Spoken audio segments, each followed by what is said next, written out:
A very good evening, my friend. It is time. There are just hours to go now until the polls open for the most hotly contested set of local elections in the past decade. Of course, at 7 o'clock tomorrow morning, millions of you will be out voting in the local Scottish and Welsh elections across the whole of the UK. And I'm here to say a big welcome to the fourth and final Reform UK National Canvassing Day. We're live.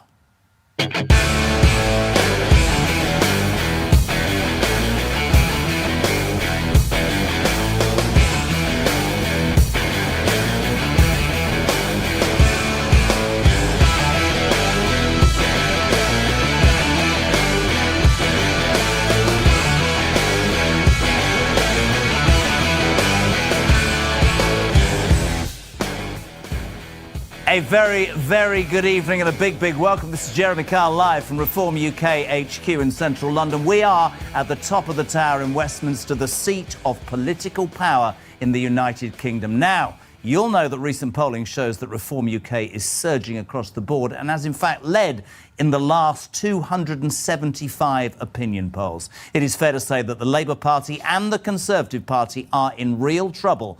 And with just hours to go until that day, it's another Reform National Canvassing Day show. And tonight is about, as it has been in the past, knocking on as many doors as possible across the country and spreading the vital message of Reform UK. Thousands of Reform activists are out and about speaking to voters, knocking on the doors ahead of those local elections, which of course start tomorrow. And the focus, my friends, is simple. Get out, have conversations and find support for reform.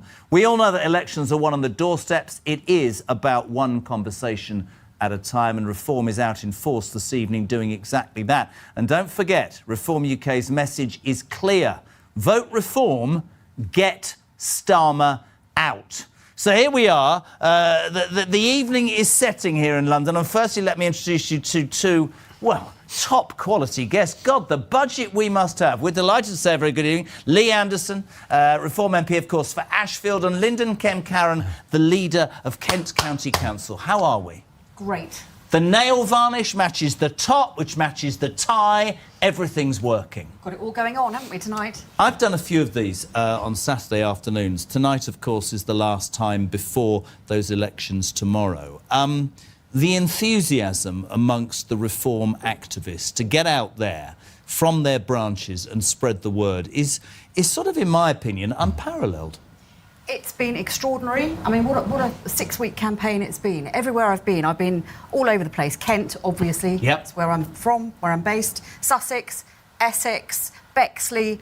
It's just amazing. You know, people are chasing us down the street saying, please win, we want to get Starmer out. Absolutely extraordinary. Lee, you'd know more than anybody that elections, as I said, you know, are won on doorsteps, but they're about the message. We can all tune into television programmes, read newspapers, listen to radio shows and watch leaders. But politicians locally, we were talking off air, most of the people in this country are bothered about potholes and paying their bills, right now? It's the number one subject, Jeremy, that comes on the doorstep, especially in places like Ashfield, is potholes, the state of our roads. And, you know, we see this government, we've seen successive governments spending billions and billions of taxpayers' pounds of taxpayers' money on things like foreign aid. You know, they're spaffing money up the wall, where what people really want politicians to do is fix the things that affect them. And one of the main things that people see every day when they open their door, when they go to take their kids to school or go to work, is the state of our roads. And we've been campaigning heavily on that around the country. And we've already seen in reform-led councils around the country, like in Lancashire, in Derbyshire, and now in Nottinghamshire, the roads are being fixed, and my inbox now is filling with positive messages rather than negative messages. I spend most days on my show talking to people, whatever their political persuasion, who are saying that they need to finally be heard. I'm a great believer that the silent majority has woken. And tomorrow, you know, is going to be a very interesting time across the UK, Lyndon. I think you're right, Jeremy. I think what's happened over the last probably 30 years, people have voted, they've turned out and voted, but nothing has fundamentally changed for them. No. And I think since we came along and Reform got bigger and bigger, and of course we had that historic win last May when we got into Kent, I think people are finally realising, you know, that the cross on the ballot paper can lead to real change and real results. OK, listen, thank you, guys. You're going to be here all evening. I hope you're being suitably looked after. Let me tell you, there's many different sides to this tonight. The branches that are out and about, there is an exciting competition. We've got a live leaderboard because here is the deal. The branch that knocks on the most doors by the end of business tonight will win, it's unbelievable, £5,000 of cash prize. Second place, £2.5 grand. Third, you will win £1,000. It's all to play for. So if you're in your branch right now and you're thinking, I could do with £5 grand. Get out there. It's about knocking on doors. You can see the live leaderboard right now as it stands. Widneston, Halewood, Runcorn and Helsby, Sarah Poacham will be buzzing. 1,523 doors. Barking and Dagenham down in Essex. 1,171 Hindburn, I think it is. 1,152 Hartlepool. Yeah, we know. 1,085 Portsmouth, North and South. 990 Hillingdon, Sheffield West, Bromley, Blackburn, all across the UK, OK? Branches are getting out and about, and you can win that money and you can spread the message. If you're watching this at home, though, and you're thinking, I can't get out tonight, what am I supposed to do? Download, this is brilliant, the Reform Go app. Even I, the most technically incapable person in the world, could do this. 86,000 people are currently using the Reform Go app. It will give you ideas about canvassing, where you can get information. And by the way, the results of that branch contest tomorrow will be released in the chairman's newsletter. But seriously, whether you're out and about tonight knocking on doors, whether you're chasing somebody down the street, that didn't sound right, or whether you're online on Reform Go on the app, get involved and find out more. Let me just say this before we go live. Those local elections are round the corner. Let's have a quick reminder of why we're here. The hours of the 8th of May, we are going to witness another political earthquake when Reform achieve results that nobody can yet believe. I've been in the Isle of Wight, Hampshire, Sussex, London, Milton Keynes, Suffolk, Essex, Yorkshire. I've been all over the country. And most people who come to these events have never been to a political meeting in their lives. And it shows me something remarkable is happening out there, and it's because people understand that the two-party system has broken Britain. Keir Starmer says Britain's not broken. This here will be a referendum on Keir Starmer's premiership of this country. This is the most unpatriotic, the most dishonest, the most dissembling, the most undeserving Prime Minister we have had in any of our lifetimes. And on May the 7th, if we deliver the kind of result that I believe is possible, Starmer would be out of office by the end of May. Isn't that worth fighting for? If you want change, on May the 7th, you've got a chance to vote for change. And what we learned on May the 1st last year in the English county elections is if you vote Reform, you get Reform! And whilst running local government is not easy, and whilst no one can wave a magic wand, I'm proud of our record of the first 10 months in government. I really, really am. We have to have the mentality that we fight to win absolutely everywhere we stand. That is the only way. And you can all be part of this people's army. You can deliver leaflets, you can speak to your friends, you can go to the bingo hall, the pub, wherever it may be, and spread the message that if this country is going to have change, if this country is going to have hope, it is only Reform UK that will bring that. Are you yourselves prepared to stand up and make a commitment to help us? Thank you very much indeed. Onward to May the 7th!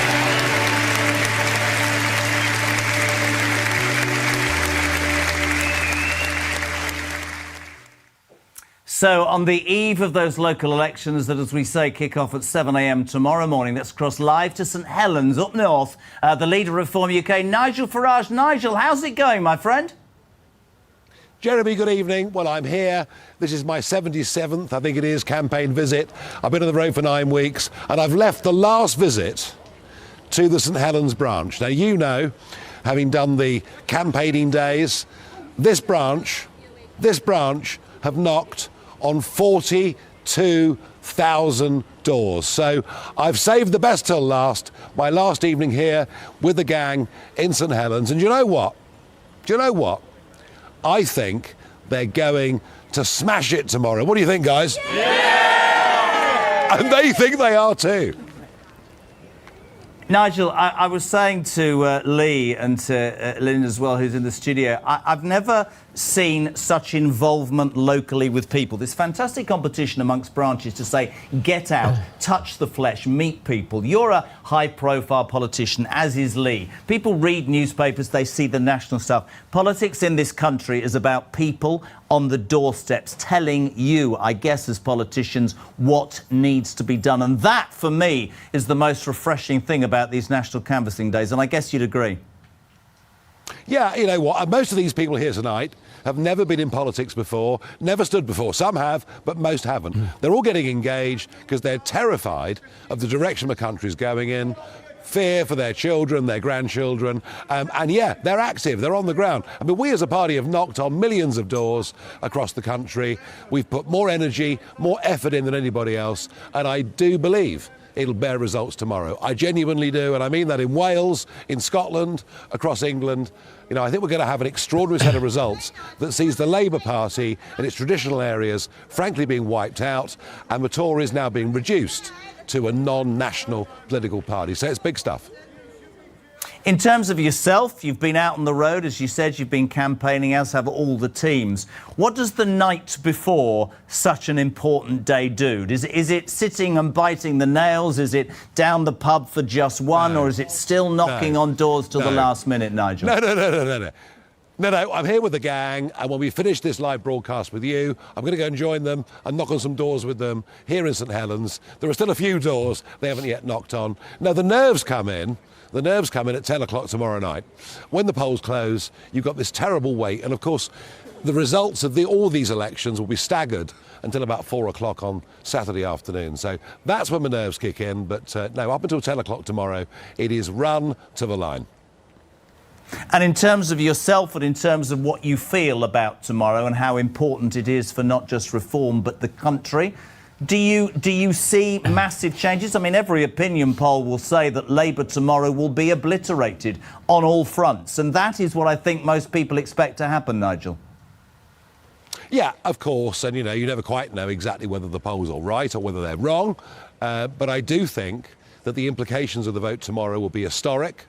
And I do think, as I say, in Labour's traditional heartlands, like here in St Helens, they're going to get a drubbing, the likes of which they've never had for well over a century. I mean, that's the sheer scale of what we're talking about. So, look, of course, I'm always optimistic. I'm always bullish. I've been doing this for decades, as you know.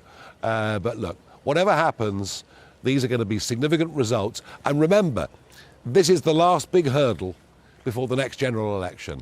This is Beecher's Brook. If we clear Beecher's Brook well, we're going to win the Grand National. And also, of course, Aintree's not far away, is it? Well, you see, if you're absolutely right, Nigel. If you clear Beecher's Brook in the past, you definitely win the National. Can I just say something that I was talking about this morning? Whatever your political persuasion, here tonight we're talking to you, the leader of Reform, and quite right too.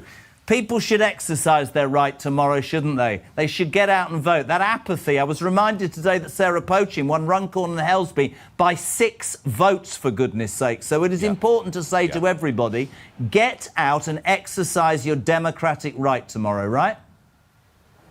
Yeah, I mean, look, you know, the right to vote or not to vote is your free choice. But, as you rightly say, Sarah winning by 6 votes just over the river in Runcorn proves that every vote can count in an election. But the big message on this is simple. If you want change, you've got to go out and vote for it. It's just as simple as that. And I believe what you're going to see tomorrow is a quite big increase in turnout from this set of elections a few years ago. And what Reform is doing, we're re-engaging people in politics, in the importance of voting. So it won't reach massive levels, but it will be higher as a result of our intervention. Remember that message. If you want change, you've got to go out and vote for it. Nigel Farage, thank you so much. Busy as ever, and all those good people in St Helens. Keep up the great work, and don't forget, as he said, they've still got doors to knock on. And They do, for but before every we other go, Jeremy- branch. Yeah. Before we go, I want St Helens to give Jeremy a big cheer and all the rest of the gang. Go on, St Helens. Good. Enjoy. Thank you very much indeed. Can I repeat? It's lovely. Can I say about the branches? Thank you, Nigel. And it's really important, Lee, that you've been watching. Get out tonight. Still knock on those doors. It's dusk, but it can make a difference. It does right? make a huge difference, Yeah. especially in council elections as well, where just a couple of votes can decide the outcome. And, you know, election days, Jeremy, are the only day in the calendar where everybody's equal. We all get one cross. And if you go and put your cross on the ballot paper, whoever it is, you can then have a say. I'm really strong about this, though. I was talking about this morning. I agree with you. You think about the people before us who fought for the right to democratically vote. I'm non-political in this comment. It doesn't matter how you vote tomorrow. I cannot abide the people who moan and bitch about what's going on and don't exercise their right. And I hate the people who go, oh, it makes no difference. Sarah's victory proves it does. And tomorrow's that way, isn't it? It's important. It really is. And also, I'd just add to that by saying women, young women, vote. People died for our right to cast our vote as women. You know, it's super important that women get out and go to the polls and choose a party that's going to offer them something solid for the future. And don't forget, by the way, if you're watching this, you see Nigel in St Helens, you know that there are people all across the United Kingdom, all these branches doing their business tonight. If you are at home thinking, how can I get involved? How can I find out more? I'm going to do this all night. 86,000 people already using the fantastic Reform Go app. Download it right now. Have you downloaded the Reform I've got the Reform app on my phone, Jeremy. Have you got yours on yours? Absolutely. I have absolutely no idea how to do it. I'll get the wonderful Kira, who is essential to everything that we do in this building, to do that later. Now, though, I am flip-flopping across the country. We're going to cross live to Suffolk, where a man who I taught everything in a pair of dirty white trainers, Charlie Rowley, will be joined by Reform UK Chairman Dr. David Bull. Hello, gentlemen. Hello, Jeremy. Long time no see. We are here in Felixstowe, outside the brilliant Dooley pub inn. It's quite brisk here on the Suffolk coast, I have to say. But we've been kept warm by all the drivers in their cars and vans and lorries that are tooting their support here in Felixstowe. But as you say, from one man wearing white trainers to another, I'm delighted. That's a low blow.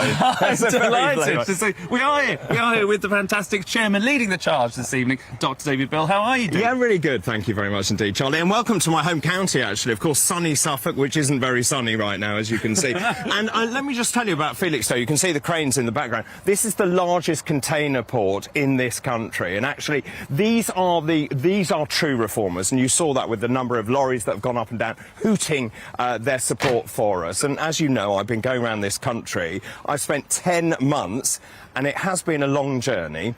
I've seen 30,000 people in pubs, in village halls, all over the place, you know, in working men's clubs, and I have never seen anything quite like this. There is a seismic political shift going on, and actually, when you look at this, the two-party system is well and truly dead. The Labour Party is in serious trouble, as you know, and of course the Conservatives flailing around, and so suddenly to find ourselves where we are now, when you think back, we're only 4 years old, and when I look back at the meteoric rise of this party, I'm really proud of what we've achieved, actually. I think it's astonishing, and it's also down to these amazing volunteers, people who've gone out and about, knocking on doors. I mean, you know, look, we have this incredible army. Lee Anderson talks about this army, the People's Army, and it's true. We are building this party from the ground up, not the top down, and that is what the other parties simply do not understand. You're talking about the activists. Obviously, you've got a number of candidates and councillors and campaigners here today. We saw some in St Helens just a second ago where Jeremy was talking to Nigel. But let me just ask you about the candidates. We can't get into specifics, but, you know, Reform have put up a full slate of candidates. Was that something, as chairman, you'd ever expect to see? No, I don't think we did. I mean, we set our sights high, and I went around the country and I was saying we need 9,000 people roughly to apply, because we have a very strong vetting process in place, and that's taken a long time to do. But we've got amazing candidates, and actually just the sense of professionalism, people coming from all walks of life, you know, teachers and lawyers and doctors and people who run shops, and it doesn't matter where you're from. And in fact, what we want is people with experience, and we're seeing that. But when you look at our voters as well, there's been another seismic shift going on. So half of Labour voters are now voting for us. 40% of our voters did not go to university. So these are the carpenters, plumbers, electricians, builders, people who work really hard, who know what it's like to be squeezed when they get home. There isn't enough money to put food on the table. And then when we also look at our demographic, it's not just older people, which is what people say. 60% of our voters are under the age of 50. And you talk about those voters coming over to Reform. So they voted maybe Tory historically, they might have voted Labour. Why is it that they're coming to Reform? What is it that the Reform message is sending out there that's attracting these people that feel maybe politically homeless? I think people see themselves in us. We're real people. We've actually had jobs. Richard, for example, Nigel, myself, we've all come from trades. We all feel really passionately the country is being let down, and we need to make this country much better and fulfil its potential. And that's why I got involved when we were the Brexit Party. I was determined that we were going to get out of that federal Euro state, which we did. And of course, as you know, we then put the party on ice. And once we realised that the mess that the parties were making, or Theresa May was making over that Brexit deal,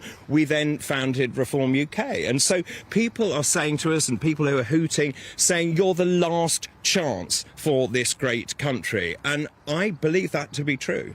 And we talked a little bit about all the support that you've got here behind you today, but also what we're hearing on the cars that have been driving past. When you wake up on the, hopefully when you wake up on the 8th of May, and you see what, if the polls are to be believed, a sea of turquoise across the country. That only comes about, and that can only be achieved by people going out and knocking on doors today, can't it? And tomorrow, and getting the vote in. And absolutely. And so we have to fight for every single vote. And so I was asked yesterday on LBC, what does success look like to you? Well, look, if we got shy of 1,000 new councillors, then that would be a great result. Could we do better than that? The polls are predicting we could. And actually, I think it is possible that we could do extremely well across the board. And also just to point out that with Wales and Scotland, again, we're in it to win Wales. My goodness, I have seen such a change in Wales. In Scotland, we are literally the official opposition. If you'd have told me that 4 years ago, I would have thought you were absolutely insane, and I would have prescribed for you. Thank you. You could do that anyway. I think so. There we go. Probably need it. Well, David, we'll be going to see you a couple more stops, won't we? Indeed, we will. There we go. Well, here we are. That's Dr. David Bull here, leading the charge here in Suffolk this evening. We've got a couple more hits to go, Jeremy. We'll see you hopefully later on. Gentlemen, thank you. Buff up the trainers and get on that bus and get doing it, because you're absolutely right, David. I will say this, that just sitting here, going from Nigel to you, we're going to Robert in a minute. It's about people on the doorsteps. It's about spreading that message. And in fact, I don't see this politically anywhere else. And it's fascinating to watch. We'll get back with Charlie and Dr. David Bull next. Lee, I just wanted to bring out something that David said. You've used the phrase people's army. There seems to be an awakening amongst people who were either avoiding getting involved or seemingly felt they were being ignored in the past. It is the People's Army, Jeremy. When I joined Reform UK just over 2 years ago and sat in that place over there in Parliament, it felt a very lonely place indeed. I was on my own. It doesn't feel lonely anymore. We've got hundreds of thousands of members and volunteers who are the People's Army. And they always say to me when I see them at a conference or a rally or an event that, you know, you're our last hope, as David said there, but we cannot do this without them behind us. They're the army. They're the ones that push us on. We're just the generals, but they're the one doing the fighting on the front line. And I cannot salute them enough. I agree. Why do you think that Reform as an entity touches... I was interested by what David said, from leaders of industry to I mean, you know, the Labour Party, me growing up 60, think of the name, Labour. I have great friends in Newcastle. I spend most weekends there. And all these are working class blokes who wouldn't associate themselves with the Labour Party anymore. How does Reform manage to resonate with people across the demographic range, do you think? Well, I think Nigel summed it up by saying we are for alarm clock Britain. You know, we stand... Everybody uses my phrase now. Oh, is it yours? I'm so sorry. I thought it was Nigel. Honestly, I should have patented that phrase, but it's true. But it's perfect, isn't it? Because I feel it. Every time I'm up at whatever dark o'clock, you know, to get off to a day's work, to put in the hours, to earn the money, you think of all the people who don't do that anymore. And I'm afraid Labour is part of the problem. I think there's a word now that in politics, which is fairness.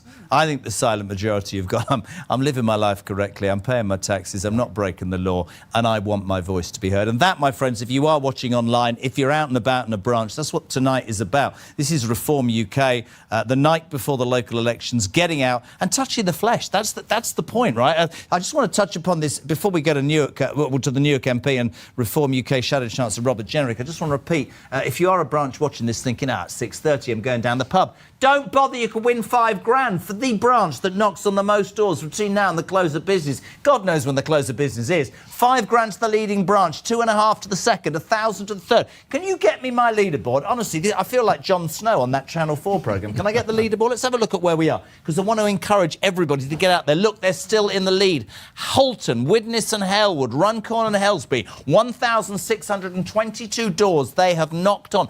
Barking and Dagenham down here, 1288. Hydeburn, that's in Liverpool, isn't it? Hydeburn, is that in Liverpool or Lancashire? 1,171. Hartlepool, I'm not going to tell you my story of Hartlepool. 1,112. Portsmouth, north and south, on the coast, south, 1,015. So if you are a branch, OK, if you are a branch and you want to try and win that money, 246 branches involved. Look at this. Today, 45,990 doors, Lee, have been knocked upon. That's astonishing. That's incredible. And I'll tell you what, Jeremy, the That's other amazing. parties will come nowhere near that. Imagine being a Tory or a Labour councillor or candidate knocking on doors. What sort of reception are they going to get on a day like today? Before I listen, completely agree. It's definitely politics done differently, and touching the flesh definitely works. Now, before we join Reform UK's Shadow Chancellor Robert Jenrick, as part recently of a key message to fix Britain, he joined leader Nigel Farage at Heathrow Airport. Together they announced how under a Reform UK government they'd reduce taxes on your air travel. Have a watch. Good morning, everybody. Welcome to Heathrow Airport. The government net zero policies are damaging the pockets of absolutely everybody. Families aren't just hit with domestic fuel bills, aren't just hit with filling up their car, they're also hit with going on their summer holidays. We are the only party that is truly committed to cutting the cost of living. That's why we're announcing today that a Reform government in our first budget will get rid of the family holiday tax. Air passenger duty will be gone for short haul. That will save a family, on average, £45 on their flights. For example, as a family to Malaga, you would save 23% on the cost of your flights. Now, we appreciate that's not a huge amount of money, but it's an important saving that will make it just a bit easier to have that family trip, to have a bit of fun, to get away and spend time with your loved ones. So whilst we're cutting it at Reform on the 1st of April, April Fool's Day, of course, Rachel Reeves is hiking this same tax. That's the difference between Reform and this Labour government. We're going to cut taxes, cut your bills, and cut the cost of living. Thank you very much indeed.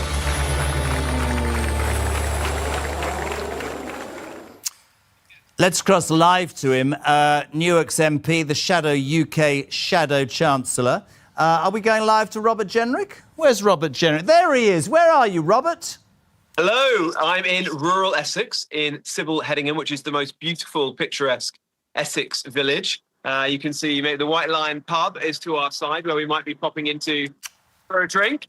We've got thatched cottages, we've got the pub, and I'm joined by a fantastic group of Reform supporters here who've been out knocking on doors. And I tell you what, the reaction here is absolutely phenomenal. This, Jeremy, is the constituency of none other than James Cleverly. It's a constituency that's probably been Conservative forever, and yet door after door that we've knocked on, people are coming over to Reform. They're sick of being failed by the two old parties, and they want change, and they want to support our fantastic candidates here. In terms of just being out there, and it must be refreshing as a politician, you know, you're in the news a lot, you've done major speeches, you've held cabinet positions. Have you ever yourself been out and about and not just garnered that response, but felt so close to people in terms of answering and offering suggestions and answers to the things that matter? It was my phrase, Alarm Clock Britain, that you've hijacked. But it's true, isn't it, my friend? That's the reality of what Reform is doing. It is. And look, there's such an incredible energy about Reform at the moment that no other political party could possibly replicate. And you know this from the events that it's doing up and down the country. But today I've been in Ongar, I've been in Braintree, I've been in Writtle, and now we're here. We've got more stops later today. And everywhere we're going, we're on the Reform bus. We've had people hooting their horn, putting, thumbs up to us, waving to us from the streets, from shops, and coming out of their home, literally, to ask for signs to put in their windows because they want to support reform. They know that reform is this country's last chance. And there's such an infectious sense of enthusiasm that I've never known in the elections I fought for the Conservative Party. I've never seen it. So it is absolutely amazing to be part of this and to be with great people like those who stood behind me here today, who've been busting their guts over the last few weeks to get out to vote. And I know will do until 10 p.m. tomorrow.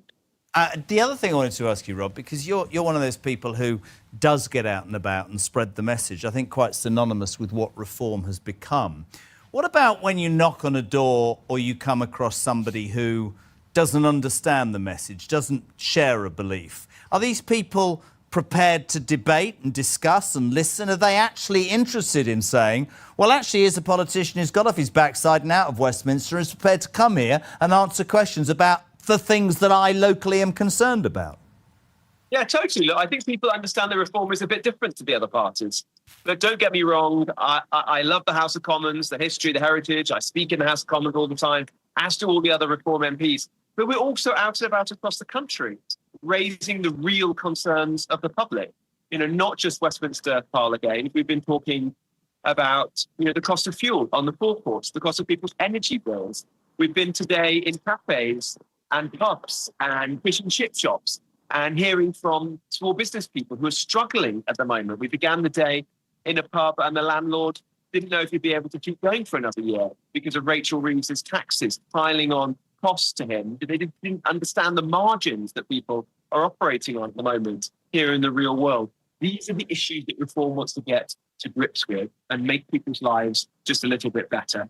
And if we can control councils, like here in Essex, then we can do that at a local level, demonstrate what reform councils can do as a stepping stone to getting into government at the next general election. Excellent. I must say, I'm beginning to pick up traits as I go around the country today. David Bull and Charlie Rowley think it's acceptable to wear trainers that are white. Robert Jenrick has mentioned the word pub. Oh, he's got trainers on as well. Robert Jenrick has mentioned the word pub 4 times. So for all those Essex people who want to win the branch competition, knock on more doors and don't go in the boozy with Jenrick because you won't win the £5,000. Robert, we'll catch up with you later. Robert Jenrick, Shadow Reform UK Chancellor there in Essex, also doing the business. Lee Linden just watching that. Let's get back to this leaderboard. It's a really important message. Wherever you are in the UK, if you're in a branch, the sun is setting. Well, it's not sunny, it's dusky. Look at this. It's incredible. Nearly 47,000 doors knocked on today. Halton still up in the lead. Widnes and Halewood, Barking, Dagenham, Hydeburn, Hartlepool, Portsmouth, Hillingdon, down south, Sheffield West, Bromley in Kent, Bury in Lancashire. If you want to win £5,000 in cash, 2.5 in second or £1,000 in third, you have until the close of play to get out there and knock on those doors and maybe take on these branches. It'll be announced in the chairman's newsletter tomorrow. And can I please keep saying, because we're getting loads of people online saying, we're not out and about, Jez, what we're going to do? Download that app, OK? Reform Go. It's on your, what's it called when you buy an app? You two would know, wouldn't you? What's it called? We might not, but it's App Store. Yeah, you see, come on, Lee Anderson, man. It's on my phone, Jeremy, already. All right, here's a question for you, Lee Anderson, MP for Ashfield. Did you download the Reform Go app yourself, or did you get an acolyte to do it? Tell me the truth. We went on. We did a bit. You didn't do it, did you? You I got did. somebody We to went do on a bit of a training course how to use it. Oh, did you? Yeah, so we downloaded it on the course. I need to go on that training course. Lyndon, did you do it? You say women are more practical, I aren't did. they? Yeah, you literally press a button and you hold your thing, and there it is. Do you think the women are more practical than men while we're on it? Sexist commenting. Depends, yeah. we don't do sexism in this party, do we? I don't think. I like the honesty. Let's look at some of this merch. Could you hold? Am I allowed to do that? Am I allowed to give the woman the pink one? Is that all right, or am I going to be a call? Now, look, this is some amazing new merch that you can get online. Lyndon there, she's got the old pink one there, Reform UK. Lee, who prefers pink's got the blue one. There are mugs saying I'm voting Reform. All of this is going live now, isn't it, Kira, online? It's online now. Reform UK, pin badges, all sorts of stuff, all sorts of merch that you can get hold of. You can have your name on the back. Well, they've got Farage on the back. Can they get their own names printed? No, they can't get their own names printed, so that was excellent. But there we go. The merch is available. And again, You know, I spent a lot of time, because of what I do, talking to politicians. I've never seen, you know, you cover American elections, Lee, right? Yeah. Sort of merch, sort of meeting people, sort of rallies, sort of including. It's different. It feels different. It is different, Jamie, because people want to feel a part of something and they want to let people know that they feel a part of something, and they wear these shirts and the badges and the ties as a badge of honour. Look at me, I'm a reformer. They're very proud to be part of the Reform family. In terms of tonight, the knocking on the door, one of the things that we know, Lyndon, in all elections is the people that haven't shown how they intend to vote tomorrow. That's what tonight is about, and that presumably is what campaigning is about, yeah, right? of course, because when you're knocking on those doors, you are trying to get the voting intention from somebody. Some people do not like being asked who they will vote for, so there's a technique to asking it in such a way that the person doesn't feel either put on the spot or embarrassed or angry. You know, Is it? I've never done it. Is it inspiring knocking on doors? Is it frightening I out? love it. You love it. I love it. You get a real vibe from I get a real vibe for it. And do you know what? All the reformers I've been out with love it too. And I think that's what makes us different as a party, because we've got nothing to actually hide. You know, we're knocking on doors, we're enthusiastic, we believe in our cause, we believe in standing for election because we've done it for a very solid reason. So, it's so different from the other parties. Rob Lee was, it was interesting, Rob Jenrick, Lee was saying that he is quite galvanised by going out and touching the flesh. He likes the heritage and the importance of Westminster, but actually to be out there makes a massive difference. And another important thing, Jeremy, about knocking on doors, I have signed members up by knocking on the doors and volunteers and people who want to help us. Knock on the door, yes, I'm a reformer. Well, we joined the party, never thought about it, and they join up sometimes there and then on the phone. So it's about getting out there and speaking to real people in the real world. How do you deal with the distractors? The distractors, he's moved to the next door. You don't stand around and try and I don't convince argue with anybody on the doorstep. It's a waste of time. They've made their mind up. They're not going to debate. They're not going to change their mind. Do people go, I don't know what to do, tell me more? You must get those sorts of people as well as the pros and the antis? Yeah, of course you do. You're always going to get people who's wavering a little bit. But to be honest, Jeremy, most people have made their mind up a couple of 3 weeks ago. You're knocking on doors like Lyndon says. You're getting the voter intention. And the most important thing is election day, getting them promises out to vote on that day, because it could be a handful of votes that decides whether or not that candidate's going to be a councillor. One of the things for me, looking at this whole approach by Reform, you know, the People's Army, touching the flesh, is there is an understandable apathy about politics in this country. And, you know, in my role as a broadcaster, I'm straight down the middle, but I think people have lost trust, lost belief, lost enthusiasm. And I said my piece about voting. A lot of people will just go, I can't be bothered, it makes no difference. Because they feel no politician is actually going to address the issues that really matter.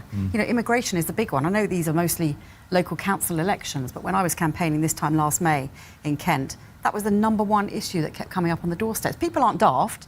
They know they're voting for a local councillor who can't stop the boats, but they're just so relieved that somebody's knocking on their door who understands how worried people are about this issue. I mean, I think the immigration thing impacts because I think people's lives and public services are impacted, and so much is impacted by the problems that every country in Europe seems to have, but we seem to have it more than others, probably because we're overly generous. But actually, when people look at can't see a doctor, can't go to a dentist, can't fill the potholes, then they start to go, hold on a minute, I don't think that's fair to me and my life. Would you call fairness, I said it earlier, would you call that one of the most important things that you hear out there? I think it is. We're a fair nation, Jeremy, and you're right what you just said. Britain is broken.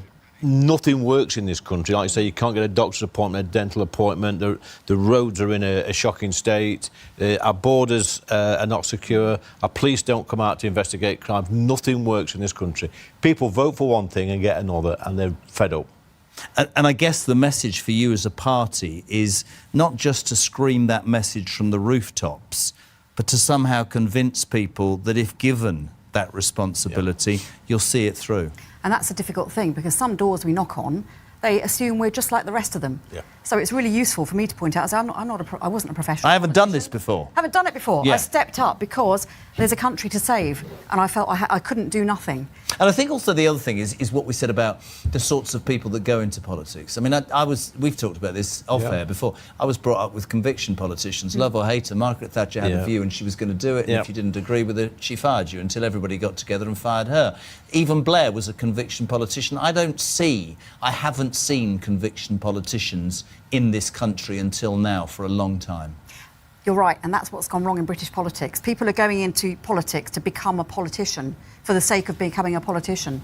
That's not what we need. You should go into politics because you've got a passion. You want to change something. You want to make something or break something. That's the difference. Well, I went into this job in broadcasting to present myself with many interesting scenarios, the next of which is to say good evening to the First Lady of Reform, a woman who's proven, right, that you should get out and vote tomorrow. She won her seat by 6 votes. And did I ever think that I'd say a very good evening to Sarah Pochin underneath a tree with 6 men on a Wednesday evening somewhere up north? Good evening, Sarah Pochin. How are you?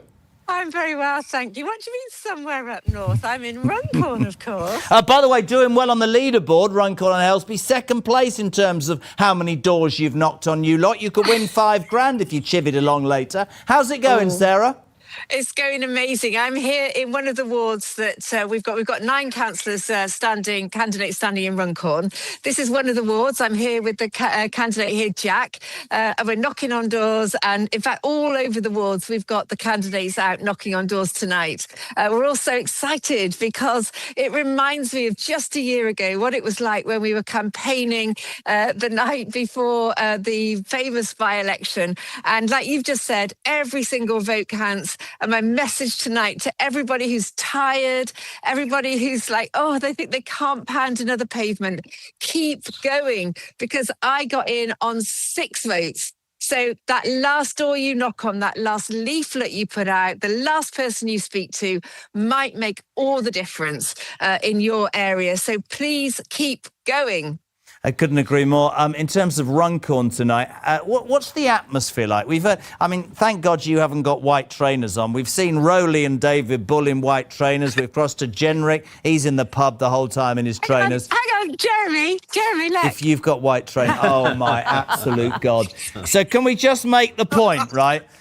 For Reform UK, don't worry about anything other than the only person who's not wearing white trainers is Lee Anderson, who's got proper shoes on. God. What's going on? What's going on?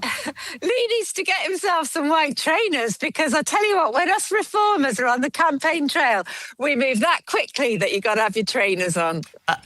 What is the atmosphere like on a serious note on the doorsteps? One of the things that has come out to me about these national canvassing days, Sarah, is that no other party has really taken this sort of step to engage with the sorts of people who would say, we never have been heard, our opinion is irrelevant, there's no point. What you guys are doing is proving that they are relevant.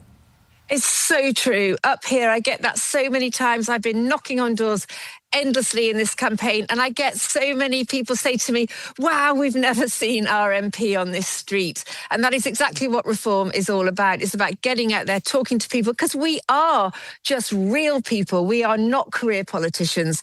We're real people who've run businesses and done all the things that the people here are telling me they're so struggling with at the moment. And that's why they love to see us. And that is why we understand the voters and we understand what people want now from their politicians and their government.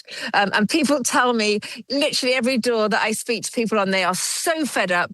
They want their country back, but they also just want a government that understands what it's like to go out, do a full day's work, pay your taxes, and they don't want to feel anymore that those taxes, they're getting nothing back. Then I think whether it's their roads, with these local elections, of course, it's all about fixing roads, local environment for people. And they're just not even getting that from their local councillors, particularly in areas like mine.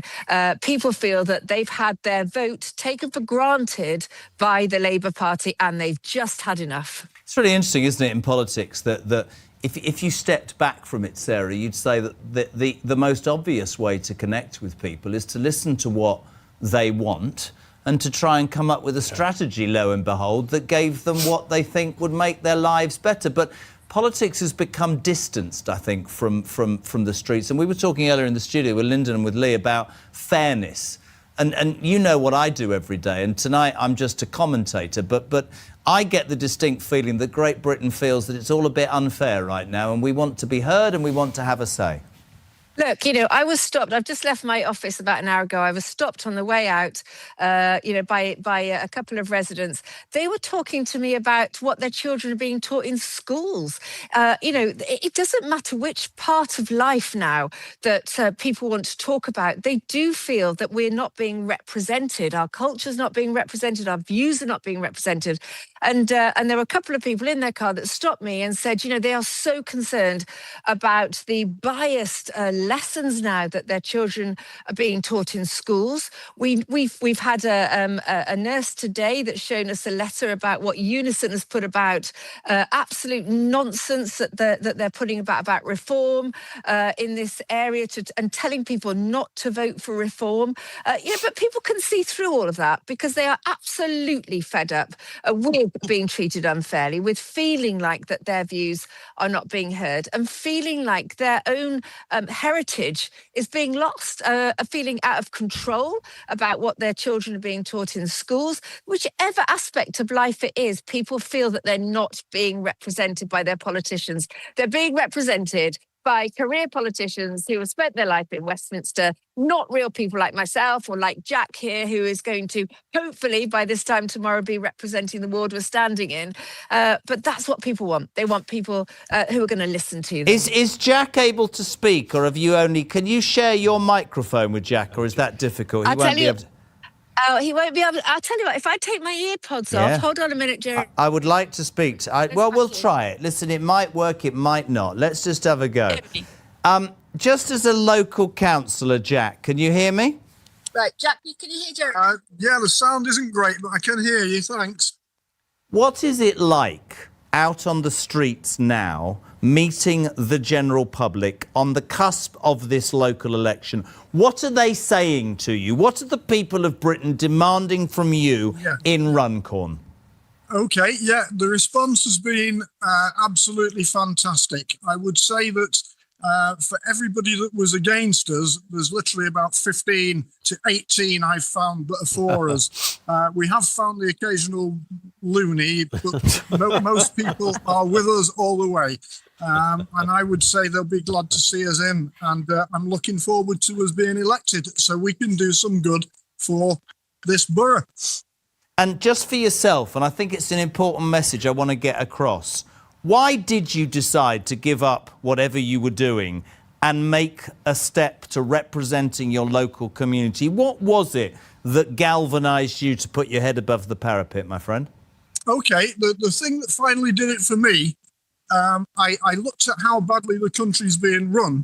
I've looked at the Muppets, basically, that are running the government and running local authorities, and I thought, my God, I'm going to have to do something myself. And that's the reason why I did it. But there's something that you might want to hear. The thing that absolutely turned it for me was some time ago, I had a guy knock at the door. It was at one of the last elections, and I cannot remember whether he was Labour, whether he was Conservative. And I said to him, what are you going to do about the invasion that's happening? And he looked at me as if I was the one that was in the wrong. And he said, well, I think it's wonderful that all these people want to come here. And I said, well, look, mate, if that's what you think, then maybe you shouldn't be in politics. And that was the thing that did it for me. And I thought, blooming heck, I'm going to do something myself. Because if we don't, nobody else is going to do it. So vote for us. We're the real people, the ordinary people, and not the careerist politicians that are looking for the next step up the ladder. We are going to get it done for you. Vote for us. And all the others on the team, they all think just like me. We're not going to sit on our backsides. We're going to do it. So vote for us. Well, there you have it, Jeremy. I mean, listen, that was why I wanted to speak to him, Sarah, because it feels, just sitting here in my role, that there's a connection between what you elected MPs and activists are doing and the people that are standing. And that's a really, really positive thing. Now, Poaching, you're not finished there. You're not going off to the pub like Jenrick. You need to move locations, take all your supporters with you. I want, next time we come back, I want to see you knock on a door on camera, OK?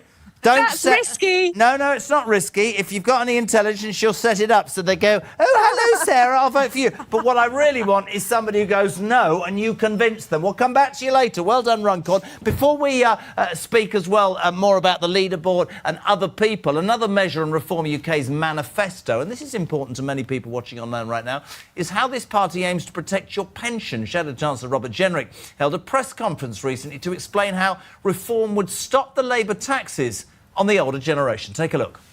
Labour will chip away at your pension. Reform will protect it. Nigel Farage will protect Britain's pensions.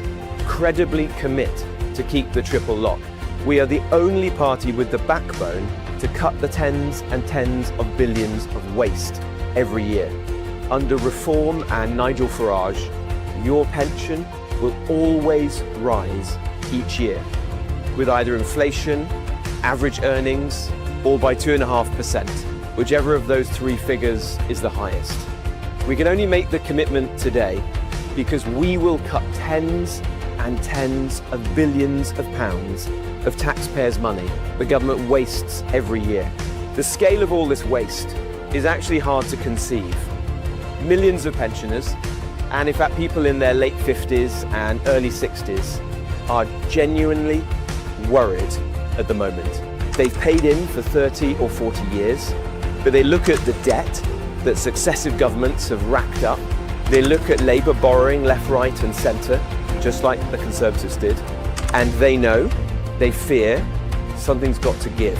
They fear this government, maybe soon led by Angela Rayner or Ed Miliband, backed up by Zach Polanski, will pull the rug from under them, will erode, chip away at the pension that they've worked and paid into for their whole life. And they're right to be worried. Well, under Reform, it will be different. We will protect pensioners. We've already identified over 40 billion of savings a year. We'll end universal credit for foreign nationals. We'll cut foreign aid. We'll stop spurious mental health claims for PIP. We'll scrap the net zero schemes. We'll cut Whitehall excess because we're the only party that won't duck the most difficult decisions. We will reset government spending so that it actually puts the British people first. So yes, we will balance the books, but we won't do it on the backs of British people who've paid in their whole lives. Instead, we'll save tens of billions by resetting government spending. Politics is about choices, and we in Reform choose the British people, and we will every time.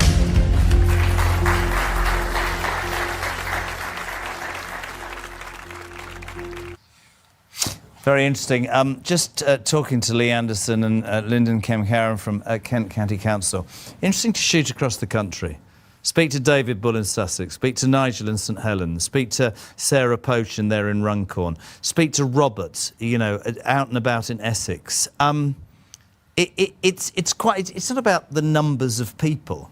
It's about, it just feels, having done this a long time, very different.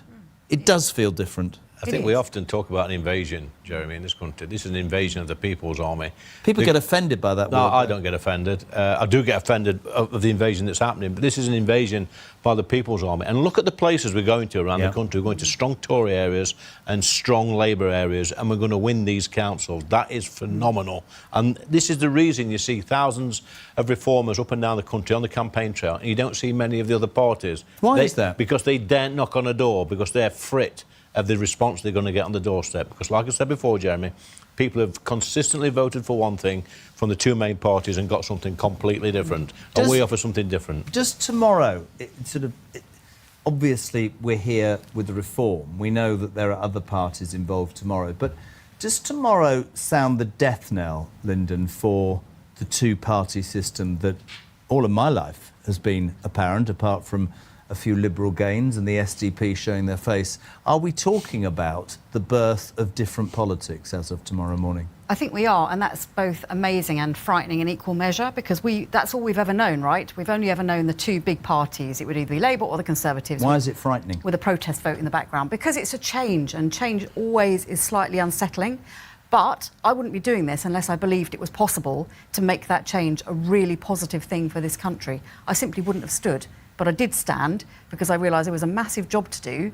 And if people like me didn't put their heads above the parapet and stand for Reform UK, this country would no longer be recognisable. And in your short time running Kent County Council, you've had criticism, you've had success. Does that motivate you even more to get your head down and keep going? Oh, you bet it does. You bet it does. The more they come at me, the more I come back, because I'm not going to give in and I'm not going to give up. I'm doing this because I believe passionately that we have to save this country. You know, the stakes don't get much higher, do they really? No. So it doesn't actually matter what they say. And I'm not in it for myself. I think that's what people fail to understand. Why are you in it? Because you want your country to be better? I'm in it to do my duty and to serve my country. So because it's not about me, when I get attacked, it doesn't matter because I'm not doing it for my own ego. Are you the same, Lee? Yeah, my granddad went to North Africa, Jeremy, in 1941. He did it for king and country. And it's the same for us now. We're doing it for king and country. We've got one last chance to save our country. People will say on the doorstep, in the street, you're our last chance. And we are the last chance to save this great country. It's our duty, Jeremy, to leave this country in a better state than when we arrived, and at the moment we're failing. Why do you think it's only Reform that will say Britain is broken? Look, you cannot fix something if you don't admit it's broken. We know this is broken. I've said it before, Jeremy, the roads are broken, the health service is broken, our police, our armed forces, everything in this country is broken. Nothing works. If you admit it's broken, then you can come up with a plan to fix it. In terms of today, please continue to download that Reform Go app. We've got 86,000 regulars and users. You can go to your app store and download that. In the next hour of the programme, we'll be out and about more, and we'll be continuing that competition where branches across the UK today, Reform branches, the numbers of doors they knock on, they can win cash prizes of £5,000, £2,500 and £1,000. As the sun settles, we are but a few hours away from the local elections. So welcome back. This is Reform UK 2026. It's our fourth canvassing day live here on the evening of the biggest set of elections in the modern era. I'm Jeremy Kyle, and tomorrow millions of you will go to the polls in the local, Welsh and Scottish elections. We are live for the next hour from the top of Millbank Tower at Reform HQ. The teams of branches out and about in the country, and here in the studio we have the excellent Lyndon Cancaran and Lee Anderson. Let's just quickly look at that leaderboard. I said it, we set this competition up, peeps. We said, look, if you are a branch, get out there. By the close of business tonight, the branch that knocked on the most doors is going to win £5,000. Can I just point to this figure, Lee? Nearly 50,000 doors have been knocked on, OK, today on this canvassing day. Let's say the average is 4 people a house. That's nigh on 200,000. You times that by the 4 we've done. We're talking nearly 1 million people will have interacted with Reform candidates in the last 2 weeks. And Lyndon, I haven't seen that anywhere else. And that's what's going to make the difference, because a lot of the doors that we knocked on, were all over the place where I've been in the last 4 or 5 weeks, they've said they've never had a person knock on their door before. No one's ever knocked on their door. We heard that tonight, didn't we? That's right. That's a really common. Sarah said, Lee, they went, oh, sorry, we've never seen our MP before. Yeah, because these areas, like where Sarah represents, and Ashfield was similar, they've always had like 20, 30,000 Labour majorities, and they think to themselves, the mentality is, if we don't go out there, if we ignore 1,000 people who contact my office, my majority next year will be 29,000. These are seats, Jeremy, for career politicians, but they're not having it their own way anymore. It's not just the Labour MPs that are fit for it, it's the Tory MPs as well. We saw it at the last election. Some of these Tories and Labour, they got 30,000 majorities, especially in Essex, the Tory MPs. Their majorities down to 3,000 or 4,000, and next time we'll take them seats. OK, so listen, in the next hour, we will say more about the leaderboard. We'll talk more about Reform UK's app, Reform Go. We'll have more from Lyndon. We'll have more from Lee Anderson. It's just gone 7 o'clock. We're going back to Suffolk, where one broadcaster who I taught everything apart from not to wear white trainers when he's doing an OB is with the legend, the Reform UK chairman, Dr. David Bull, who's made it all the way to chairman of Reform UK, wearing white trainers as well. So I'll pass back to the white trainer duo. Where are you now, then? Well, still good evening, Jeremy. As you can see, white train is very appropriate because we're now on the beach here at Felixstowe. You can see Felixstowe Pier just in the background. It used to be the longest pier in the UK up until the Second World War. But you don't need to hear local facts from me when we've got the Dr. David Bull here, the chairman of Reform UK. This is your home county, isn't it? It is my home county, and actually just being back here, I haven't been to Felixstowe for a long time. When I was growing up, we used to come here and on holiday, and we would, you know, these are beautiful sandy beaches. You've got Great Yarmouth as well with an amazing sandy beach. But this is a seaside town, and it is so dependent on tourists coming here. And what you've seen is the desolation, actually. The whole of the East Coast has been completely ignored by the Labour government. We saw Keir Starmer signing away our fishing rights. Fishing is really important. June Mummery will tell you all about that. So fishing really important for here, but also all the small businesses. The rise in employer national insurance has completely crippled those small businesses, just trying to employ people, making sure there's infrastructure to get people down from London. And like many parts of the United Kingdom, there is great wealth here and great poverty as well. And it's actually about trying to encourage investment into these coastal communities to say, and I think part of the problem is that actually many of the politicians in London have never been to the countryside. And it makes me really angry. The fact is they have no concept of how hard it is to grow a business in East Anglia. Well, we've got a couple of your local campaigners still with us now, but it's not just about the fishing rights and Brexit. Obviously, the government hasn't been able to deal with it. It's about coastal towns as well, and the lack of investment in the seaside, in getting tourism back to where blighty people should be coming out to champion. Well, that's right. And of course, when I was growing up, there was great passion and pride in our seaside towns. And what we've seen is actually, the fact is that many of them are falling apart. They're very expensive to come and be on holiday. Why would you come to a British seaside resort when you can go to the Costa Blanca, to Benidorm, for example, for a fraction of the price? So what we need to be doing is to encourage businesses, to encourage the tourist industry, to make it cheaper for people, but to say to British people, actually, you can have a great holiday in Britain. And then it's all about linking this puzzle together. So energy costs are far too high. So if you can pull down energy costs, if we actually unleash all the treasure that's sitting under there in the North Sea and actually make sure that we get out our oil and gas and reduce energy bills, those businesses will thrive. Reduce employer national insurance, make sure you're on the side of the businesses, of the farmers, of the fishermen, and that's how you get places like East Anglia to grow and develop again.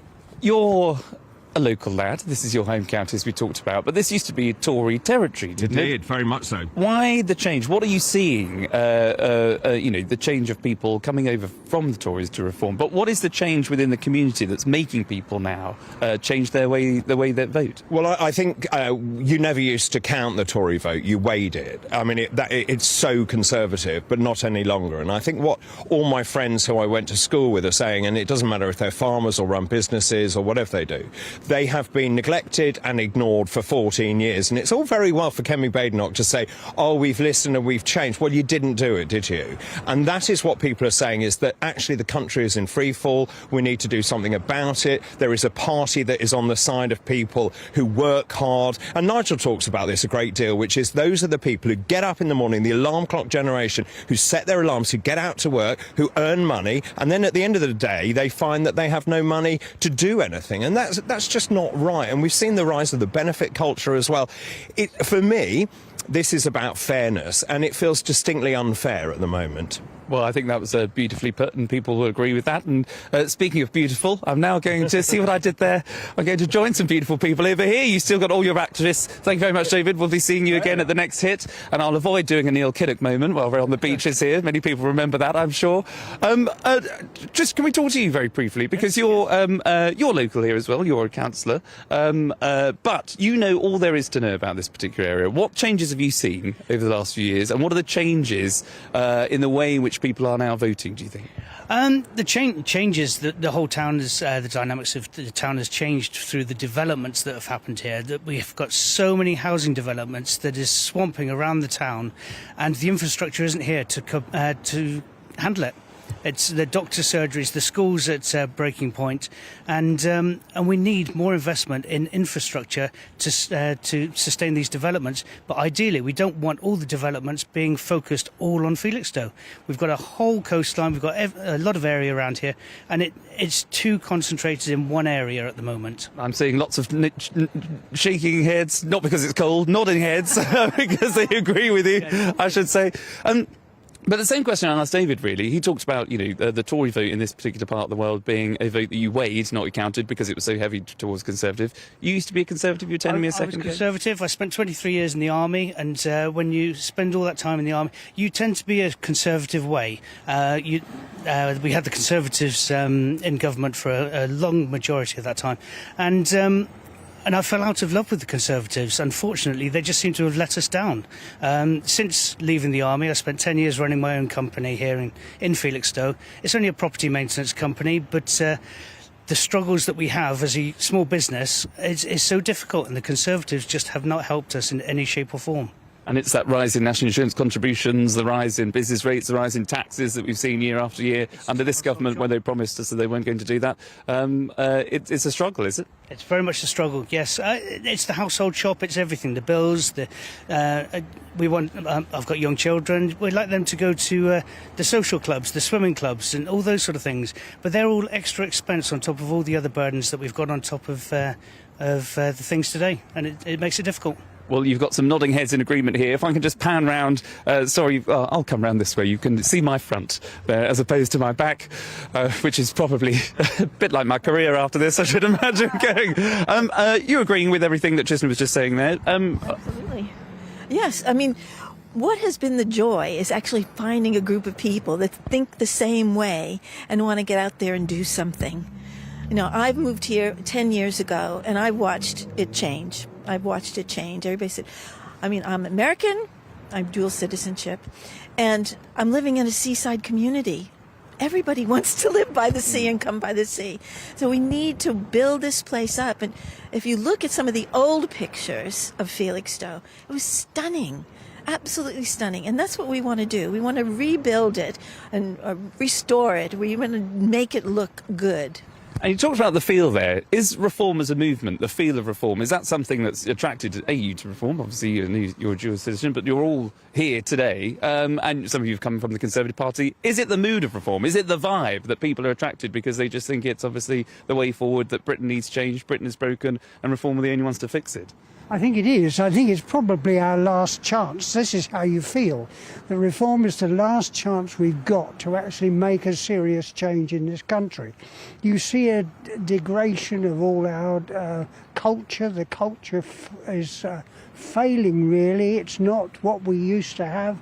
And you just feel that if we don't arrest it, then we're never going to get it back. I think the country will be changed forever. Yes, yeah, and generational. I think it is generational. I think it is, yes, without any doubt. Well, there's a generation, if you don't mind me saying, you are brilliant, but there's someone that looks of a slightly younger generation behind you.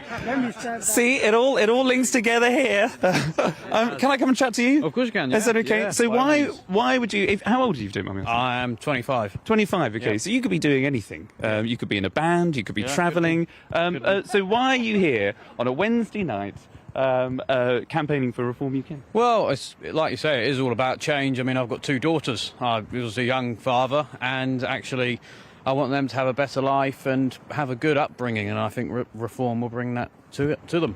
Because that is the message that Reform puts out. It's family, community, country. Yeah. And Tristan was talking about your daughters a second ago. Your kids, you've now got two daughters. Yeah. What does Reform mean for them, do you think? Why Reform? I think it's that safety aspect. I know they're going to be brought up on safer streets, and at the moment I can't guarantee that. And I think Reform will bring those safer streets. Do we agree with that here in Felixstowe? Hopefully. There we go. You've heard a lot of what people have to say here in Felixstowe on this blustery day, but it's all going incredibly well. We've got one more stop to go, I think, on the campaign trail, and we'll be coming back to you a bit later on, I think, Jeremy. Charlie, can I just say that was one of the most incredible live broadcasts I've ever seen. But I picked up one thing. Look at him, he's terrified. You're 25, are you? What are you doing on a beach talking to me? You could be in a boy band or travelling. Brilliant. So 25-year-old men should be in boy bands. We love it. But it's true. What you've got there on that beach and what you've met, what the people that you've met are a cross-section demographically in terms of their age. People are fearing and worrying about their local communities, and they feel, I guess, from what you're saying, that reform touches those concerns and has real answers to dealing with it. That would be fair, would it, Charlie? Yeah, I think so. I think that's the message loud and clear. Probably not just from Suffolk, but obviously I was in Birmingham last week, and all the rallies that we've done over the last 10 weeks or so, I think it is, that is the message. You get people from all walks of life, all different, voting factions, people from all different parts of society. People are coming, it feels, to a party that can offer that real change. And that's, that's why Reform, I would argue, as a mere political commentator, that's why Reform are ahead in the polls. But, the only poll that matters, as I'm sure everyone will attest to here, the only polls that matters is the one tomorrow, isn't it? Good man. Well, I can't Get wait. out and vote. There I you cannot are. wait to find out what the next stop is, having seen you and Bull on the beach in your trainers. We look forward to it. It's approaching 7:15 on Wednesday night, the 6th of May. We are less than 12 hours away, my friends, from those polls opening tomorrow across the United Kingdom, across Scotland and across Wales. It's the local elections, of course. And the message, quite simply, well, actually, whatever your political persuasion is, get out and exercise that right. In the studio tonight, 2 hours of brilliance. Ashfield's MP, Lee Anderson, the leader of Kent County Council, Lyndon Kemp-Carron. I see you nodding and I see you clapping, both of you. It's heartwarming for you guys to see this. It is heartwarming, Jeremy. The young man who should be in a boy band, by the way, the 25. I was never in a boy band at 25. Were you, that. Lee? I can believe. No, we could never. set one up now. Do you know I've got a name for it? We'll call it Jerry and the Atrix. How about that? Be a good idea, wouldn't it? No, but seriously, Jeremy, he made a really good point about his daughters and feeling safe on our streets. I grew up in Great Britain where we felt safe on our streets. Kids could go out and play.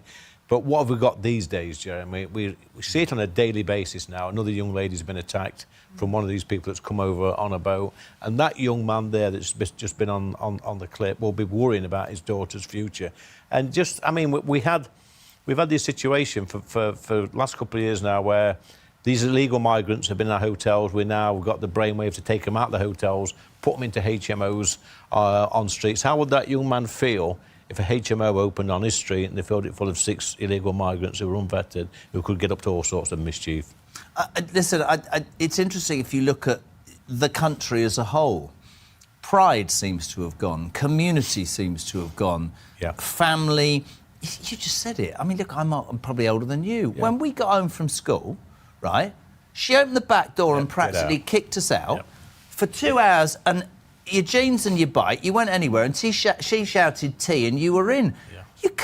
That doesn't happen nowadays. No, it doesn't. And I think it speaks to the lack of honesty from our politicians. I think you touched on it earlier, Lee. You said there's a lack of honesty nowadays.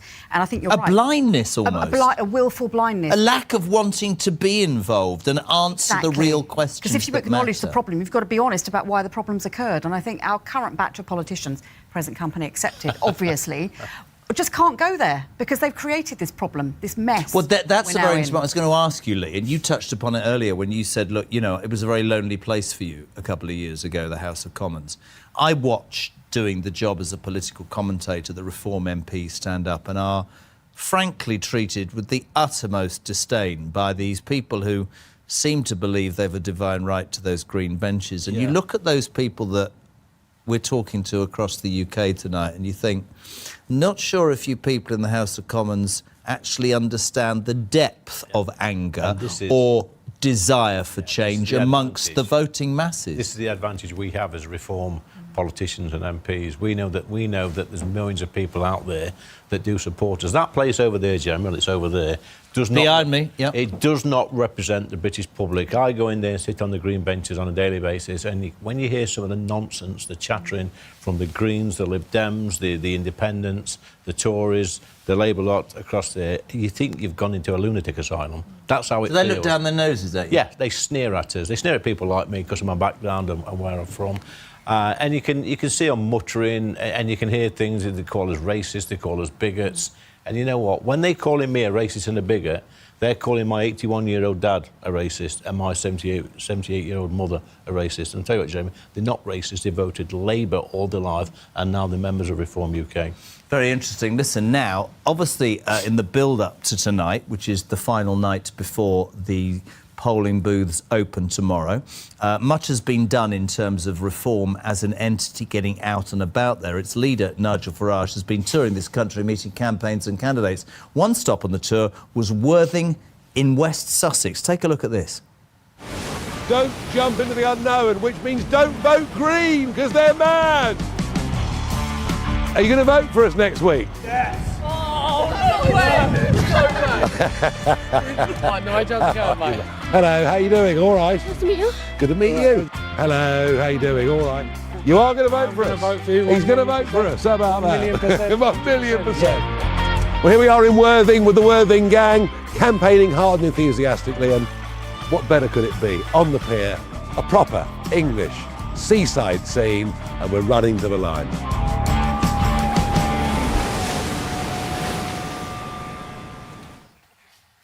The joys of live television. We were going to cross live to Andrew Rossendale, one of Reform's MPs, but the link has dropped. We'll get to him. We'll promise you that. Guys, can we just talk about this merch? You need to do your thing with your merchandise.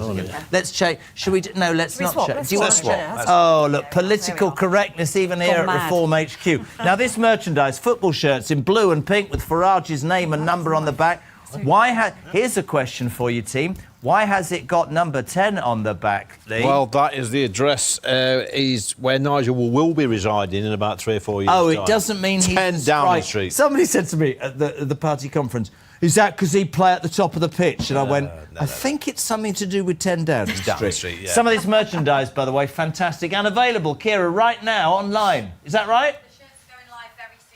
Shirts are going live very soon. We've got mugs saying I'm voting Reform. We've got pin buttons. We've got the colour ties. Turquoise is the colour. Who decided on turquoise, by the way? I've no idea. It was turquoise when I joined the party. Was it? Yeah. So you're doing that very well. Look with the nails as well. You should be on a shopping channel. Can I get a job on QVC? What do you reckon? I'd like a job on QVC, to be honest. I'd like 2 mugs and a football shirt and a few quid. That'd be absolutely brilliant. Can we just have a quick look at the live leaderboard? Because one of the things about tonight is there's 2 important things. We can meet all the politicians who are out and about. There's been a change. Up 3, down 1 and up another 4. Let's rock. Right, this is really important, my friends. If you're watching online, branches across 246 plus branches of Reform activists are out and about tonight, knocking on doors, shaking hands. How many doors you knock means that your branch will win £5,000 if you do the most. At the moment, Halton, Widnes and Halewood, Runcorn and Helsby, Poaching will be delighted. 1,821 doors. She will be loving it. Barking and Dagenham down in Essex, 1,465. Bury in Lancashire, north and south, the combined 1,262. Hydeburn, which is in Lancashire, I only found that out. 1,254. Hartlepool, 1,130. Portsmouth North. Oh, we've had a change. Oh, hold on. Oh, we have had a change. What's the change? Is it... Dagenham. Oh, no. Barking's gone up. Barking's gone up 1. Bury's up 1. It is like pick of the pops, this, isn't it? Yeah. Pick of the branches. Hartlepool, Portsmouth North and South, Hillingdon down here, Barnet down here, Sheffield West even. It's extraordinary. Just to look at the job that people are doing. And let's just take a moment, gang, here in the studio. The activists in the branches, the people that are getting out and about tonight, giving up their term. We were inspired by seeing those people talking on the beach. They're the lifeblood of this movement, aren't they? They are the lifeblood, because not everybody wants to stand for election. No. You know, why would they? It's hard work at times. And not everybody wants to actually knock on doors. But there are plenty of people out there who will quite happily take a batch of leaflets and go and stuff them through doors on a Wednesday afternoon or whatever. They'll go and walk their dog. Sort of unsung heroes, really. Totally unsung heroes. And they are the ones that are in the background a lot of the time. You know, they don't necessarily want the spotlight on them. They're quite happy for other people to be the ones on the ballot paper. But they are the ones who will pound those pavements for you day and night, and who will actually go and make sure that people go out tomorrow and vote, because that's crucially important. And the thing is, well. Lyndon, in other parties have to beg people to go and deliver leaflets and knock on doors. Yeah, we don't have that problem. People are volunteering. You know, I can remember during the general election and the council elections last year, Jeremy, I was getting not abusive messages, but angry Reform supporters complaining because they've not had a leaflet from us, or we've not put a garden stake or a poster in their window. So there's lots of support out there. I've never known anything like it, where people will stop you in the street and say, I want to help, I want to help. It's unbelievable. In terms of the message, and you know, I'm aware this is rolling and people won't sit and watch for 2 hours. I just want to talk about tomorrow. I'm a broadcaster. You guys are elected officials, but what do you say to people who might be watching this and going, yeah, I like what Reform are saying, but you know what? It's not going to make any difference. I'm not going to vote. I think we've had that on the doorstep. You know, people say, well, you're just like all the rest. It doesn't matter who I vote for. How do you answer that? Because that surely is an issue. Well, again, it speaks to what we were saying earlier, because we're normal people. You know, we haven't come up a greasy pole and sort of clawed our way to the top of the political ladder by hook or by crook. We're doing this because we passionately believe in something. And I think when you speak from the heart, and all Reform people do speak from the heart because we do believe in what we're saying, we're not just spouting some preordained party line, you know, it really resonates with people on the doorstep, because we're not, I'm going to say a rude word then, we're not anybody, you know, we're speaking the truth to them. We're saying what we believe in, and it's what they believe in too. So I find that lands quite well. In terms of, Lee, just the feeling in this country right now, we've talked about community, we've talked about family. You said something in the last hour which I think is really important, which is Britain feels broken. Yeah. I have friends who would say to me, however patriotic I am, I just want to get the hell out of here. I don't see this ever being as we were resonating about kids. You know, I reminisce thinking, I don't... How can we? Is it possible? Yeah, I see people like me and you, Jeremy, we have a similar age, and we've got one foot in the past as well. We remember what it was like to grow up in the 70s. I'm proud of the past, though. I am. There's some bits I'm not so proud of, but a lot of it, like I say, growing up in the 70s and 80s, you could go to your local school. I can remember when a doctor used to come out with a little bag in the middle of the night if you were poorly.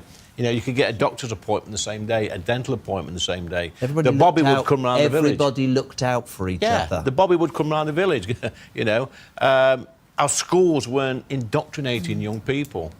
It was a brilliant place to grow up where I lived in Ashfield, in Nottinghamshire, during the 70s and 80s. But now that's gone, that's been broken, that's been taken away. And we seem to be forever apologising for our history, our heritage, our culture. You know, our police have got no power on the streets, they get laughed at, it's lawless. You know, when you were a kid, when you were a kid, we're much older than you, obviously, but if I thought when I went on my bike after school, right, that a copper was going to grab me by the collar on my ear and take me home to my mum, she'd have tanned my backside. Let me tell you. You've been terrified, right? A mother can't even tan a kid's backside nowadays. It'll end up in the European court, probably. Exactly. It's just that there's a word that the old man always used to me, which was value.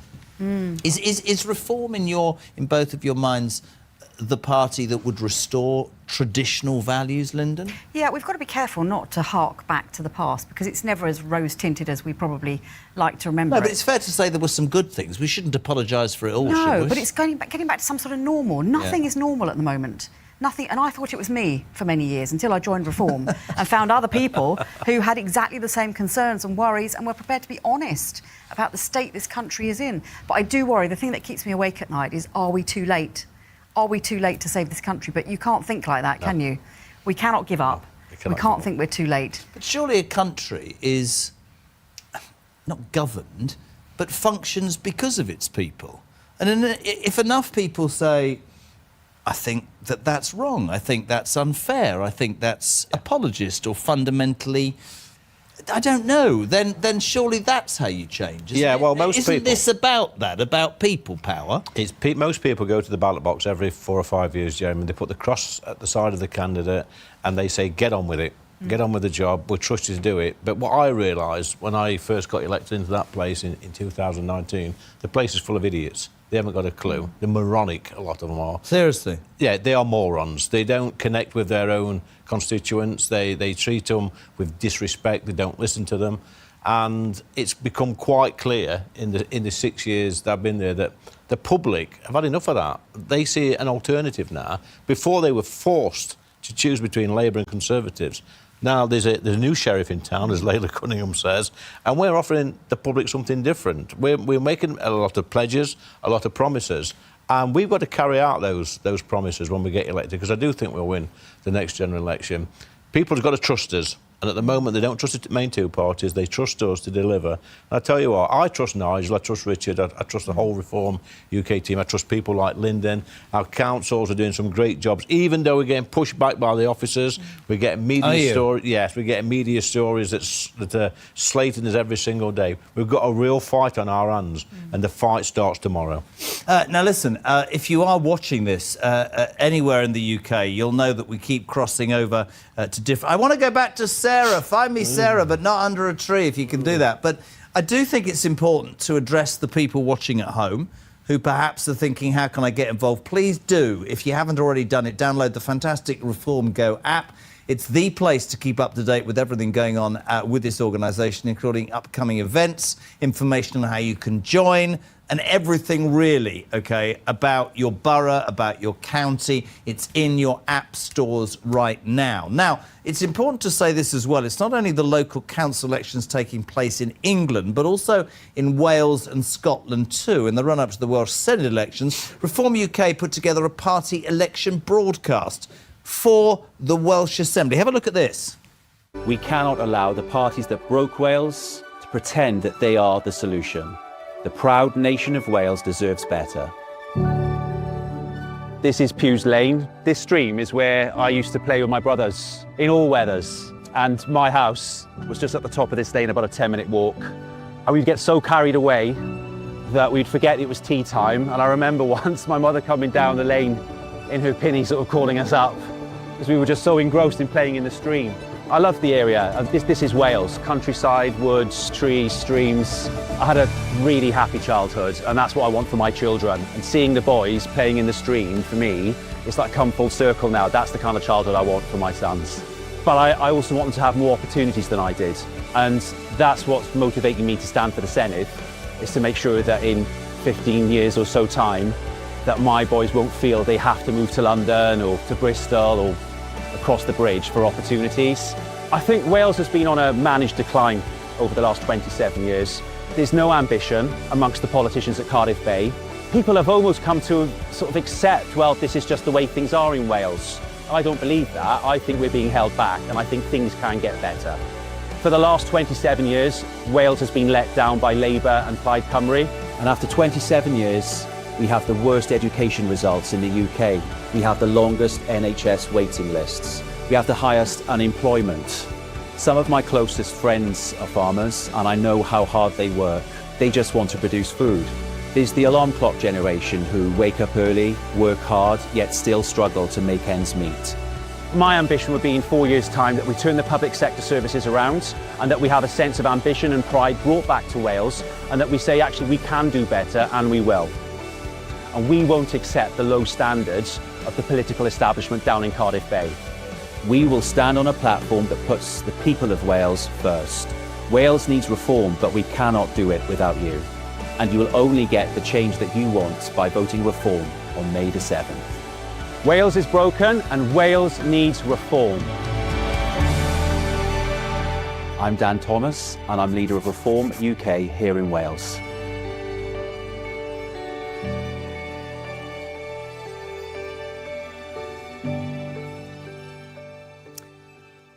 Just gone 7:30, Wednesday evening, the 6th of May. We say a very good evening to Graham and Joe. I'm not going into any more details. In Newcastle, big fans of, well, I can say Reform. Yeah, friends of mine, they're watching. That's two. We are trying to go to Suella Braverman, Reform MPs. We're going to see the joys of live television. She is the Reform MP for Fareham and Waterlooville. It's going to work, please God. Suella Braverman, good evening. How are you and where are you? Good evening from sunny Hart Plain, and I'm here with Mike and our fantastic candidate, Jason Gillen, standing for Borough and County. And we've just been knocking on doors. Great response. Very excited about tomorrow. Suella, we all know you came from the Tory party like Robert Jenrick. We've been talking in detail tonight about how this feels, just sat here in London at Reform HQ, very different. It feels that touching the flesh and going out and listening to people's needs and making them feel that they are part of this political process is very different and very successful. Would you agree with that? Yes, there's a real appetite for change that we're seeing on the doorstep. Jason himself has done a fantastic job of knocking on thousands of doors himself. Jason, what's the response been like, would you say, on the doorstep? Very positive support for reform on an impressive level. And Jeremy, as you say, people are really value the effort that people make to knock on their door, tell them what we stand for, why the other parties have failed them. A lot of cynicism. A lot of people are really cynical, I would say. And I tell them, and this is what I genuinely feel, reform's the last hope. For the first time in many years, I finally feel some hope about the country because I trust the credibility and the plan that reform has. And I think the interesting thing, you and I were talking the other day on my show, that the interesting thing is reform does feel like the new kid on the block. But that cynicism that you touched upon is because for years, political parties have promised and not delivered. And I guess that's the hurdle. And I guess reform is saying, you might like what we say, you might have a degree of cynicism, but give us the opportunity to prove that we are good to our words, Suella. Yeah, absolutely that. People are saying, well, Tories failed, I trusted them, Labour's failed, they're all as bad as each other. So I am hearing that. But what I say is, and what I genuinely believe is that, to take Jason, Michael, these are not career politicians. These are people who themselves have felt frustrated and let down by the legacy parties, have felt they've got the skills and the passion, the dedication for their communities, love their country, and they're putting themselves forward because they want to see change. I don't think you can find stronger examples than many of the candidates that we're fielding who are not career politicians, but they too share that cynicism, that healthy cynicism, which I think will make them sharper as elected representatives. And also the point that you make is that feeling that we've reached the point in this country where those people, not, as you said, career politicians, but people who feel that strongly about what's happening, that they want to do their little bit. And that Lee made a great point, Suella, earlier. No disrespect. I mean, he said that when he was elected into that place over my shoulder in 2019, he was amazed at how moronic so many of them were and how lacking in the understanding of what's going on across this country. And for me, I mean, we've been following this leaderboard.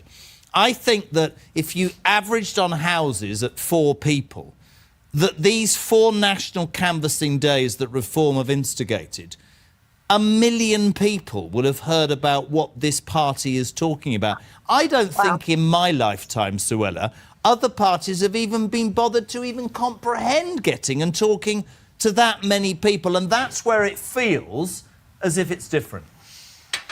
Yeah, I couldn't agree more. There's a lot of energy. And as I said, Jason himself has knocked on thousands of doors, delivered his leaflets himself. Michael's been pounding the foots. How many pairs of trainers have you been through, Michael? Oh, we're back to trainers. 3 pairs of trainers. So there's a lot of energy. There's huge energy, and people really want this because people are scared. People are underlying all of this is a fear and a frustration and an anger. They're scared about losing their country. Lee always puts that very well. We want our country back. And I genuinely think that this is we're approaching last chance saloon. The next general election is going to be the last chance. And these local elections are the real springboard to make sure that we don't mess it up and we make sure we get our country back at the next general election. Now, Suella Braverman, you will know that Reform UK has a sense of humour. Certainly I do. It seems that all of your colleagues, Robert Jenrick, David Bull, not Nigel Farage, but all of them seem to be wearing white trainers tonight. And you did say that the man on your right had worn out 3 pairs. Please don't tell me, Miss Braverman, you're wearing trainers on your feet. Are you wearing trainers, Suella Braverman? Let's have a look at Suella's feet. No, proper shoes. I like to keep it classy. We keep it classy here in Hampshire. I'm not wearing trainers today. I have been known to get through quite a few pairs of trainers. Mike and I have a little competition on how many pairs of trainers we can get through in any election campaign. But today, because I knew I was appearing on your fantastic show, I'm wearing my brogues tonight, actually. Good. Listen, fantastic to hook in there with Suella in Hampshire. Posh there, Lee, you see. They don't wear trainers. She wears proper shoes. None of this northern stuff. Guys, keep going in Hampshire. I just want to go to the leaderboard quickly before we play you a VT. Thank you, Suella and the gang in Hampshire. Live across the UK tonight for Reform UK. Well, less than 12 hours until those elections. This leaderboard, Wow. Well, where's the one that was on 1800? I don't think that's at the top. I don't think that's absolutely top. What's happened? What's happened to Runcorn and Helsby? Anyway, look, all of these branches are involved in knocking on as many doors as possible. The surprise, £5,000 to the leading branch, £2,500 to the second branch, £1,000 to the third. Barking and Dagenham are there, Bury, Hyndburn in Lancashire, Hartlepool, Portsmouth, North and South. We come to London, Barnet, Hillingdon, Sheffield West, all over this country, Bromley in Kent. Activists from Reform UK are out and about tonight spreading the message. If you aren't able to perhaps get out and about and do that, 52,527 doors knocked on today, 246 branches. And look at this, how voters will vote, 35,000. There are polls coming in tonight about what's going to happen tomorrow.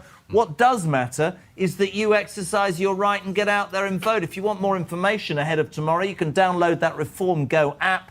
86,000 people have done that in the last few weeks, and we'll find out more and more about what this movement is talking about now. As we continue to 8 o'clock in the build-up to May the 7th tomorrow, Reform UK's leader Nigel Farage has been touring the country, meeting campaigners and candidates. Another stop on the tour took in Norfolk. Take a look. How are you doing, sir? I'm doing all right. You look different than TV, you know that. You look more younger now. Oh, thank you. We've been to King's Lynn. We're now in Downham Market with an enthusiastic local team.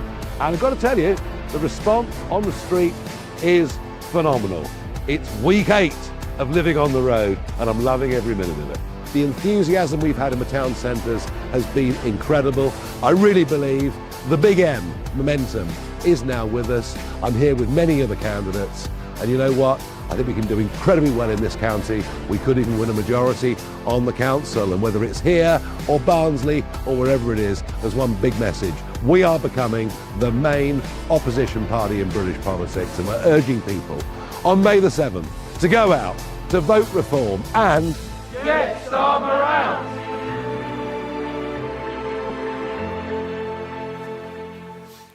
Welcome back. We're live across the United Kingdom. This is Jeremy Kyle from Reform HQ in London town, just across from the Houses of Parliament, Westminster, where Lee Anderson was elected first in 2019 and has delivered the most cutting remark I've ever heard tonight. When I got there, Jeremy, I realised they were all moronic. I love that. Well, but this is normal, right? It feels normal. Yeah, but they are morons. I mean, we saw the influx of new Labour MPs, about 200 odd to come. They're all going to lose their seats at the next election. We saw it with the Tory MPs previously, the Red Wall, they've all gone.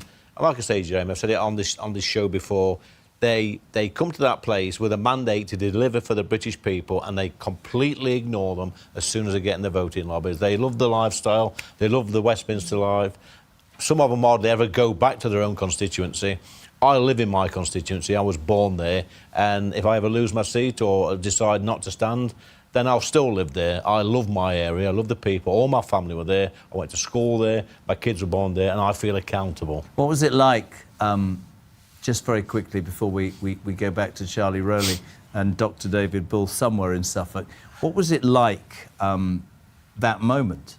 The local lad that believed in the local community was put into the House of Commons to represent those local people, because talking to you, and we've never done an interview before, it is patently obvious what it means to be a local constituency MP. It means a lot, Jeremy. The first time elected was great, but the best time was the second time, because I'd left the Tory party, I'd joined Reform. People were saying you aren't going to win. I gambled on myself, but it weren't really a gamble, because I know the people that live in Ashfield. My vote share went up at the last general election, so I always call Ashfield the capital of common sense. I back myself and they back me, and when I'm in that place, I back them. What about you, Lyndon, before we cross as well, leader of Kent County Council? That moment when you realised that the people of Kent had entrusted you with that responsibility, what did that mean for you? It was like a bolt of lightning. You know, we didn't expect to win control of the council. That was never the deal. No, we thought we'd form a very sort of noisy and strong opposition to the Tories, who had controlled that council for 28 years. But when it flashed up on my phone on May the 2nd last year, Reform UK has won control of Kent County Council. That was one of those out-of-body experience moments. And I thought, crikey, that changes everything. It changes everything, and it has. What do you both, obviously we can't speculate, that's wrong. You two can, I can't, but how do you feel tomorrow will go? I think we're going to do really well, Jeremy. He's got that smile on his face Well, again. I've been around the country, not as much as Nigel and some of the others, but I've been around places like Barnsley, like Dudley, Sandwell, Wakefield, Halifax, all these places, which are some are Tory strongholds, some are Labour strongholds, and we're going to win these councils. There is a political tsunami arriving on the shores of this great country on Friday morning. Interesting, right. So, download Reform Goes app. If you're on a branch, get out and about. The darkness is falling, but there's much time to do. The chairman, by the way, the chairman's newsletter tomorrow from the party will tell us which branch has won. Though it's time now. I made this man do 3. We were together at 4 a.m. this morning. This is how I don't want to know about your private life. No, I'm being honest. We did the breakfast show this morning. Rolly and I were in makeup at 4 a.m. Now he's on a beach at Ipswich, and I'm sat here with the legend that is Lee Anderson and Lyndon. Charlie Rowley, David Bull, as darkness descends. Where are you two now in your trainers? well, Lee was just talking about the shores there, the shores that are going to see sea change tomorrow. I'm still on the lovely shores of Felixstowe here, surrounded by the beautiful views and scenes there. And I'm not just talking about the activists and campaigners and everyone that's turned out behind me, or the chairman, Dr. David Bull, who is in splendid form this evening, taking us round. I mean, it's lovely. It's actually lovely to be home. You know, having spent 10 months on the road, I've got home and thought, oh, I actually live here. It's beautiful. I'd actually forgotten how lovely this part of the world is, and particularly here on the coast. I can see Clacton actually over there, Nigel's constituency, literally. Never heard of it. No, right. But look, I mean, I feel like a bit of an expectant parent. I'm very nervous about tomorrow. I'm very excited at the same time. We have worked so hard. I know everyone has worked so hard towards this. And although these are the local elections, actually this is a referendum on Keir Starmer, and that is why we came up with that maxim, which you can see, vote reform, get Starmer out. That has enormous resonance. Watching many television programmes, political programmes, that seems to be cutting across everyone, because Keir Starmer is so unpopular, the Labour government is so unpopular, that literally, if you were going to design a manifesto to attack every single person in this country, you'd come up pretty much with the Labour manifesto. I think you would agree. And that is why these elections are just so important. One thing I would touch on here, which is immigration. 200,000 illegal immigrants have come to this country since 2018. So don't come here, Conservative Party, and tell us you have a plan to solve illegal immigration. You had 14 years to do this, and you didn't do it. And these communities are feeling the pressure of illegal migrants coming to these communities, being put in hotels when our own service personnel who have left the forces cannot afford to get into a property. That is simply unacceptable. And so when you see places like Ipswich, for example, where we are seeing illegal migrants just being housed and roaming freely, or indeed being paid to have classes, you know, to go off and do classes, it just feels deeply unfair when you've also got young British people who cannot get jobs, who cannot get on the housing ladder. All of this has to stop. And that underpins the message from Reform UK, which is actually, this is about fairness, it's about putting British people first, it's about actually resurrecting this once great country. And one of the other things that drives me slightly insane whilst I'm on my hobby horse is Keir Starmer is now trying to cosy up to the EU. He believes that our future is back in the European Union. Quite frankly, we spent a lot of time and effort getting out of that federal Euro state. The last thing we need to do is to have closer alignment with Europe. This is a global nation, and we need to trade with the rest of the world. Well, I mean, these are the local elections, but you're right. The reason why you could argue that Reform have done so well, it's based on the lack of delivery on a national level by successive governments. And you're right, we are on the coast here, the beautiful coast, Suffolk Coast this evening. Small boats is a major issue, isn't it? You had Stop the Boats under Rishi Sunak, you've had Smash the Gangs under Sir Keir Starmer, and that's why people are fed up and want reform. Yeah, and I think actually, and Nigel's made this very clear, that this is a tangible policy. It's something we have to do very early on when we're in government, which I believe we will be, but we have to do it very early on to say, right, there's a line in the sand, this stops now. And that is why Operation Restoring Justice is so important, underpinned by 3 words: detain and deport. If you come here illegally, you will be detained and you will be deported. And to do that, we have to leave the European Convention on Human Rights, we will replace it with the British Bill of Rights, and we will deport people who are not here through a legal and lawful process. You talked about Nigel Farage becoming Prime Minister. This is a stepping stone, isn't it, as the local elections? You know, you are still a new party. After all, you are the chairman of a new movement that is growing every day, growing all the time, ahead in the opinion polls. If there is a sea of turquoise across the country when everybody wakes up on the 8th of May, this is a stepping stone to Nigel becoming Prime Minister. It is, absolutely. And he says these are like the American midterms. I don't quite see it in those terms, but certainly the main tribal parties, you've seen it's really the Tories and Labour being obliterated. They are desperately worried about what is going to happen tomorrow, or indeed when the votes come in from Wales and Scotland. This is a stepping stone, but also remember, we are proving ourselves in those 10 councils. We saw Lyndon on earlier. The work our councils are doing are absolutely tremendous. And of course, we are getting better at managing those councils, but also we've got more experienced people coming in as well. We've now got our shadow cabinet together. All of this is very exciting. And actually, I think the only way, to quote Yaz, is up. Well, there you go. And I'll get a final word from some of your supporters that have come out here in just a second. But before you go, you'd like to talk about Wales and Scotland as well, where you could see in Scotland, if it's not Reform, it could be the SNP. Yeah. If it's not Reform in Wales, it could be Plaid. These are two nationalist groups of political parties that want to break up the United Kingdom. What do you say to that? And that's a really key point. If you believe in the sanctity of the Union, which I do, the only party to vote for is Reform UK. Well, do your activists agree with that? Do campaigners agree with that? They do. Let's get a final word with some of these people who have turned out this evening, do some brilliant work. Here we are in Suffolk. Can I come to you, madam?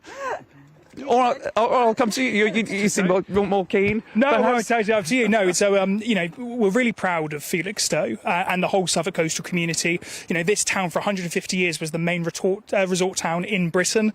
There's so much history here. The Empress of Germany had a house here. This community is special because everyone knows everyone.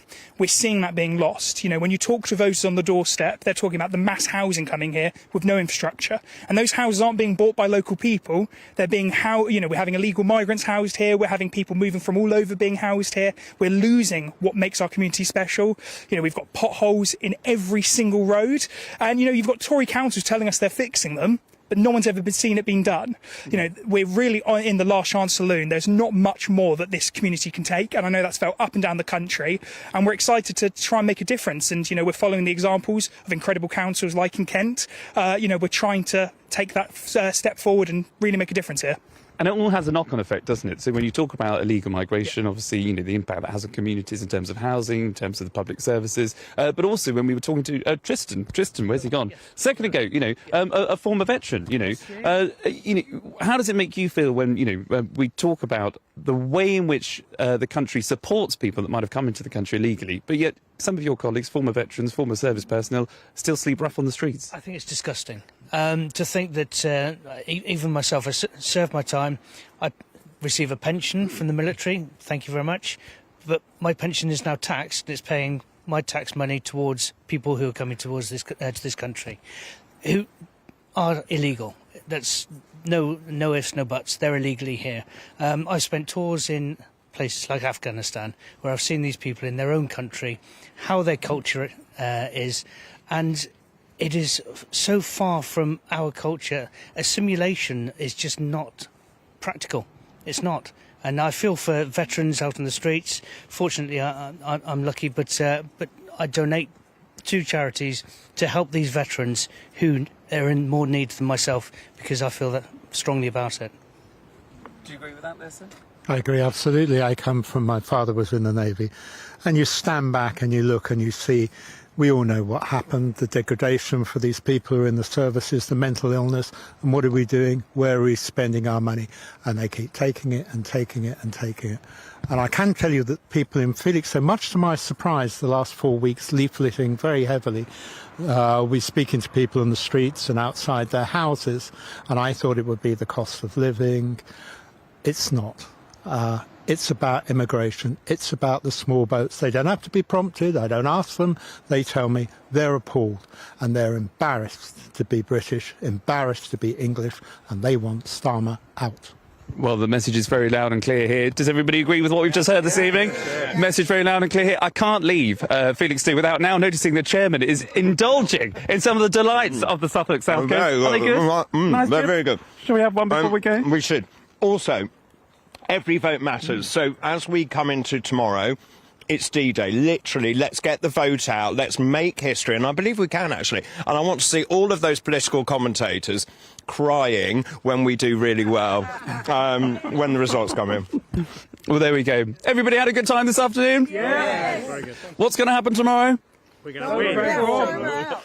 There you go. All the messages came across there because there's a few of them. Jeremy, it's been a wonderful evening here in Felixstowe on the Suffolk coast. Thank you too much, everybody, for being here. Thank you to the chairman leading the charge here. I know you're going to have a huge 48 hours ahead of you, aren't you? So I'm heading back. So I'm going to vote in the morning here in Suffolk, and then I'm going to head back to London and then get ready to start the coverage, which begins around 10 o'clock once the polls close, and hopefully we'll get an indication of what's going on, and then we're going to take turns as to who's doing the national coverage.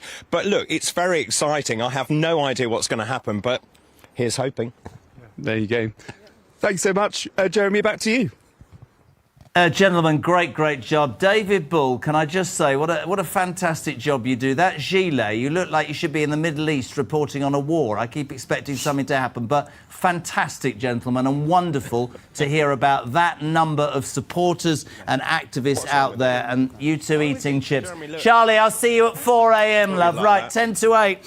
Thank you very much indeed to everybody who's taken part. I just want to play you an important VT as well. The end of February saw the start of the US-Iran war. Of course, since then we know that fuel prices have rocketed. The price of a litre of unleaded at the pumps rose from, I think it was about £1.37 in March to nearly £1.90. I dropped my pen today. For diesel in some garages, the one I was in yesterday, it's now over £2 a litre. Reform UK Shadow Chancellor Robert Jenrick joined Nigel at an independent filling station in Derbyshire where they launched Reform Refuel, where, for one day, one petrol station knocked 25p off a litre of fuel. Here's a reminder.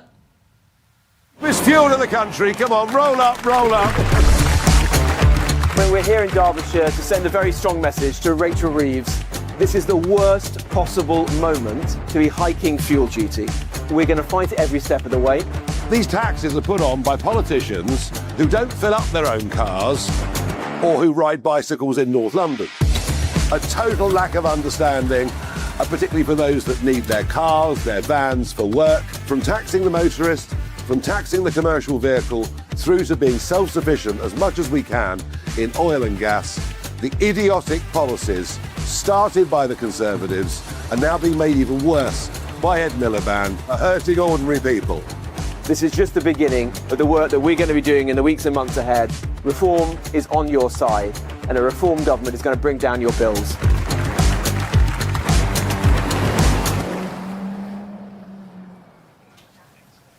If you are watching that, we've talked about pensions, we've talked about fuel, we've talked about air travel. Do not forget to download that Reform Go app. It will tell you more about what the party will do if elected locally and nationally. Let's just do one more link. We'll cross back to a man who probably is in the pub, but hopefully isn't. The Newark MP and Reform UK Shadow Chancellor in his white trainers, Robert Jenrick. How's it going? Wave. Oh, he is in the pub. Oh, dear.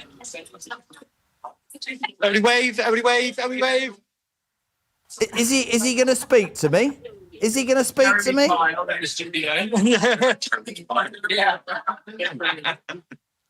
So say something. Say something. Hello, Jeremy. Jenrick, can you hear me? Look at you, honestly. I'm struggling and you're drinking. He can't hear you. No, he can't hear me. Anyway, listen, there he is, proving his worth with all those activists. Robert Jenrick. Leave him. Just leave him in the pub on his own. He's having a great time. Yeah, all right, you lot, have another drink. Can we just go back to the live leaderboard, please? The whole point of tonight was to say to all the branches, give me the live leaderboard if you can, was to say, it's still not right, to say to all the branches, if you get out and about, knock on as many doors as possible, we will do a prize. Can you turn me off in my ear, please? Thank you very much indeed. You will see. We don't know where Runcorn's gone, Lee, do we? Runcorn was in the lead on 1800. Maybe it's a technical thing, but you look at all these places that are involved and have been tonight. Barking and Dagenham, Bury, Hydeburn, Hartlepool, Barnet, Portsmouth, North and South, Hillingdon, Sheffield, West Bromley. We know that Runcorn and Helsby are at the top of the leaderboard. The truth of the matter is 246 active branches tonight. Nearly 53,500 doors have been knocked on today. I did this at the top of the show.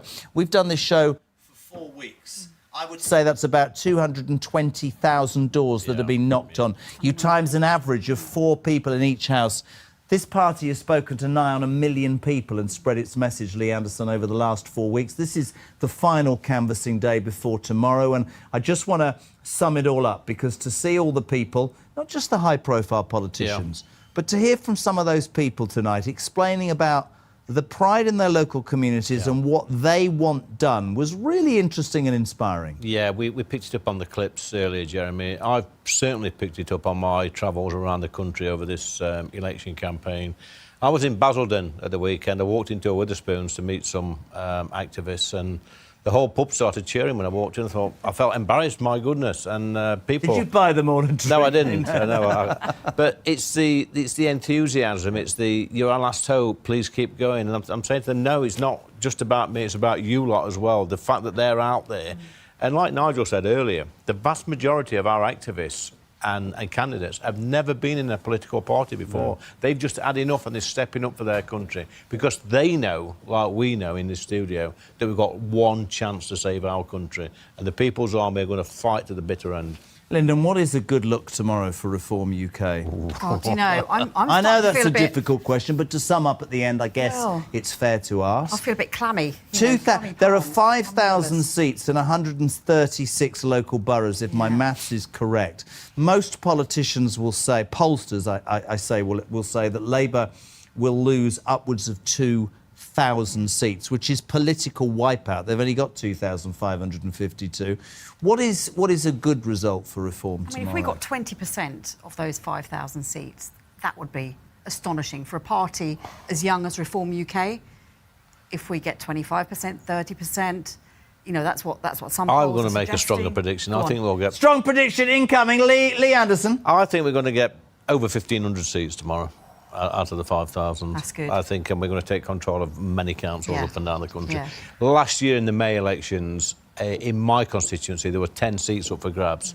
I expected 2 or 3. We won every single one with over 55% of the vote in each. It was phenomenal, Jeremy. Yeah. I think, you know, whatever happens tomorrow, for me as a broadcaster, to look at how this party has done this, not just touching the flesh, not just incentivising activists, listening, acting on what you hear, just appearing, without sounding weird, to be down to earth and normal. Yeah. Which is presumably what representing people's about. And not moronic, like those people over there in that... Normal people. Do you have any friends in the moronic houses? Well, I do. I have now. But you didn't for a while. I didn't for a while, no. I was sat on my own next to George Galloway and Jeremy Corbyn during a debate on Gaza. And the Tory MPs across from me were laughing and waving. And as Nigel says, they're not laughing now because they're all on the dole. I have to say a massive thank you to Lyndon. I have to say a massive thank you to Lee. One final look at the leaderboard. Is it going to be correct or not? Am I getting the leaderboard? No, it's still not correct because Runcorn and Helsby is at the top. Barking and Dagenham. Thank you to all the activists. Thank you so much indeed to all of the guests for joining me, all the MPs and all the activists out and about across the United Kingdom tonight. Tomorrow morning, 7 o'clock, those elections start. You know what you have to do. Whatever the thought, go and vote. Thank you for watching. We'll see you very soon. Take care. Bye-bye for now.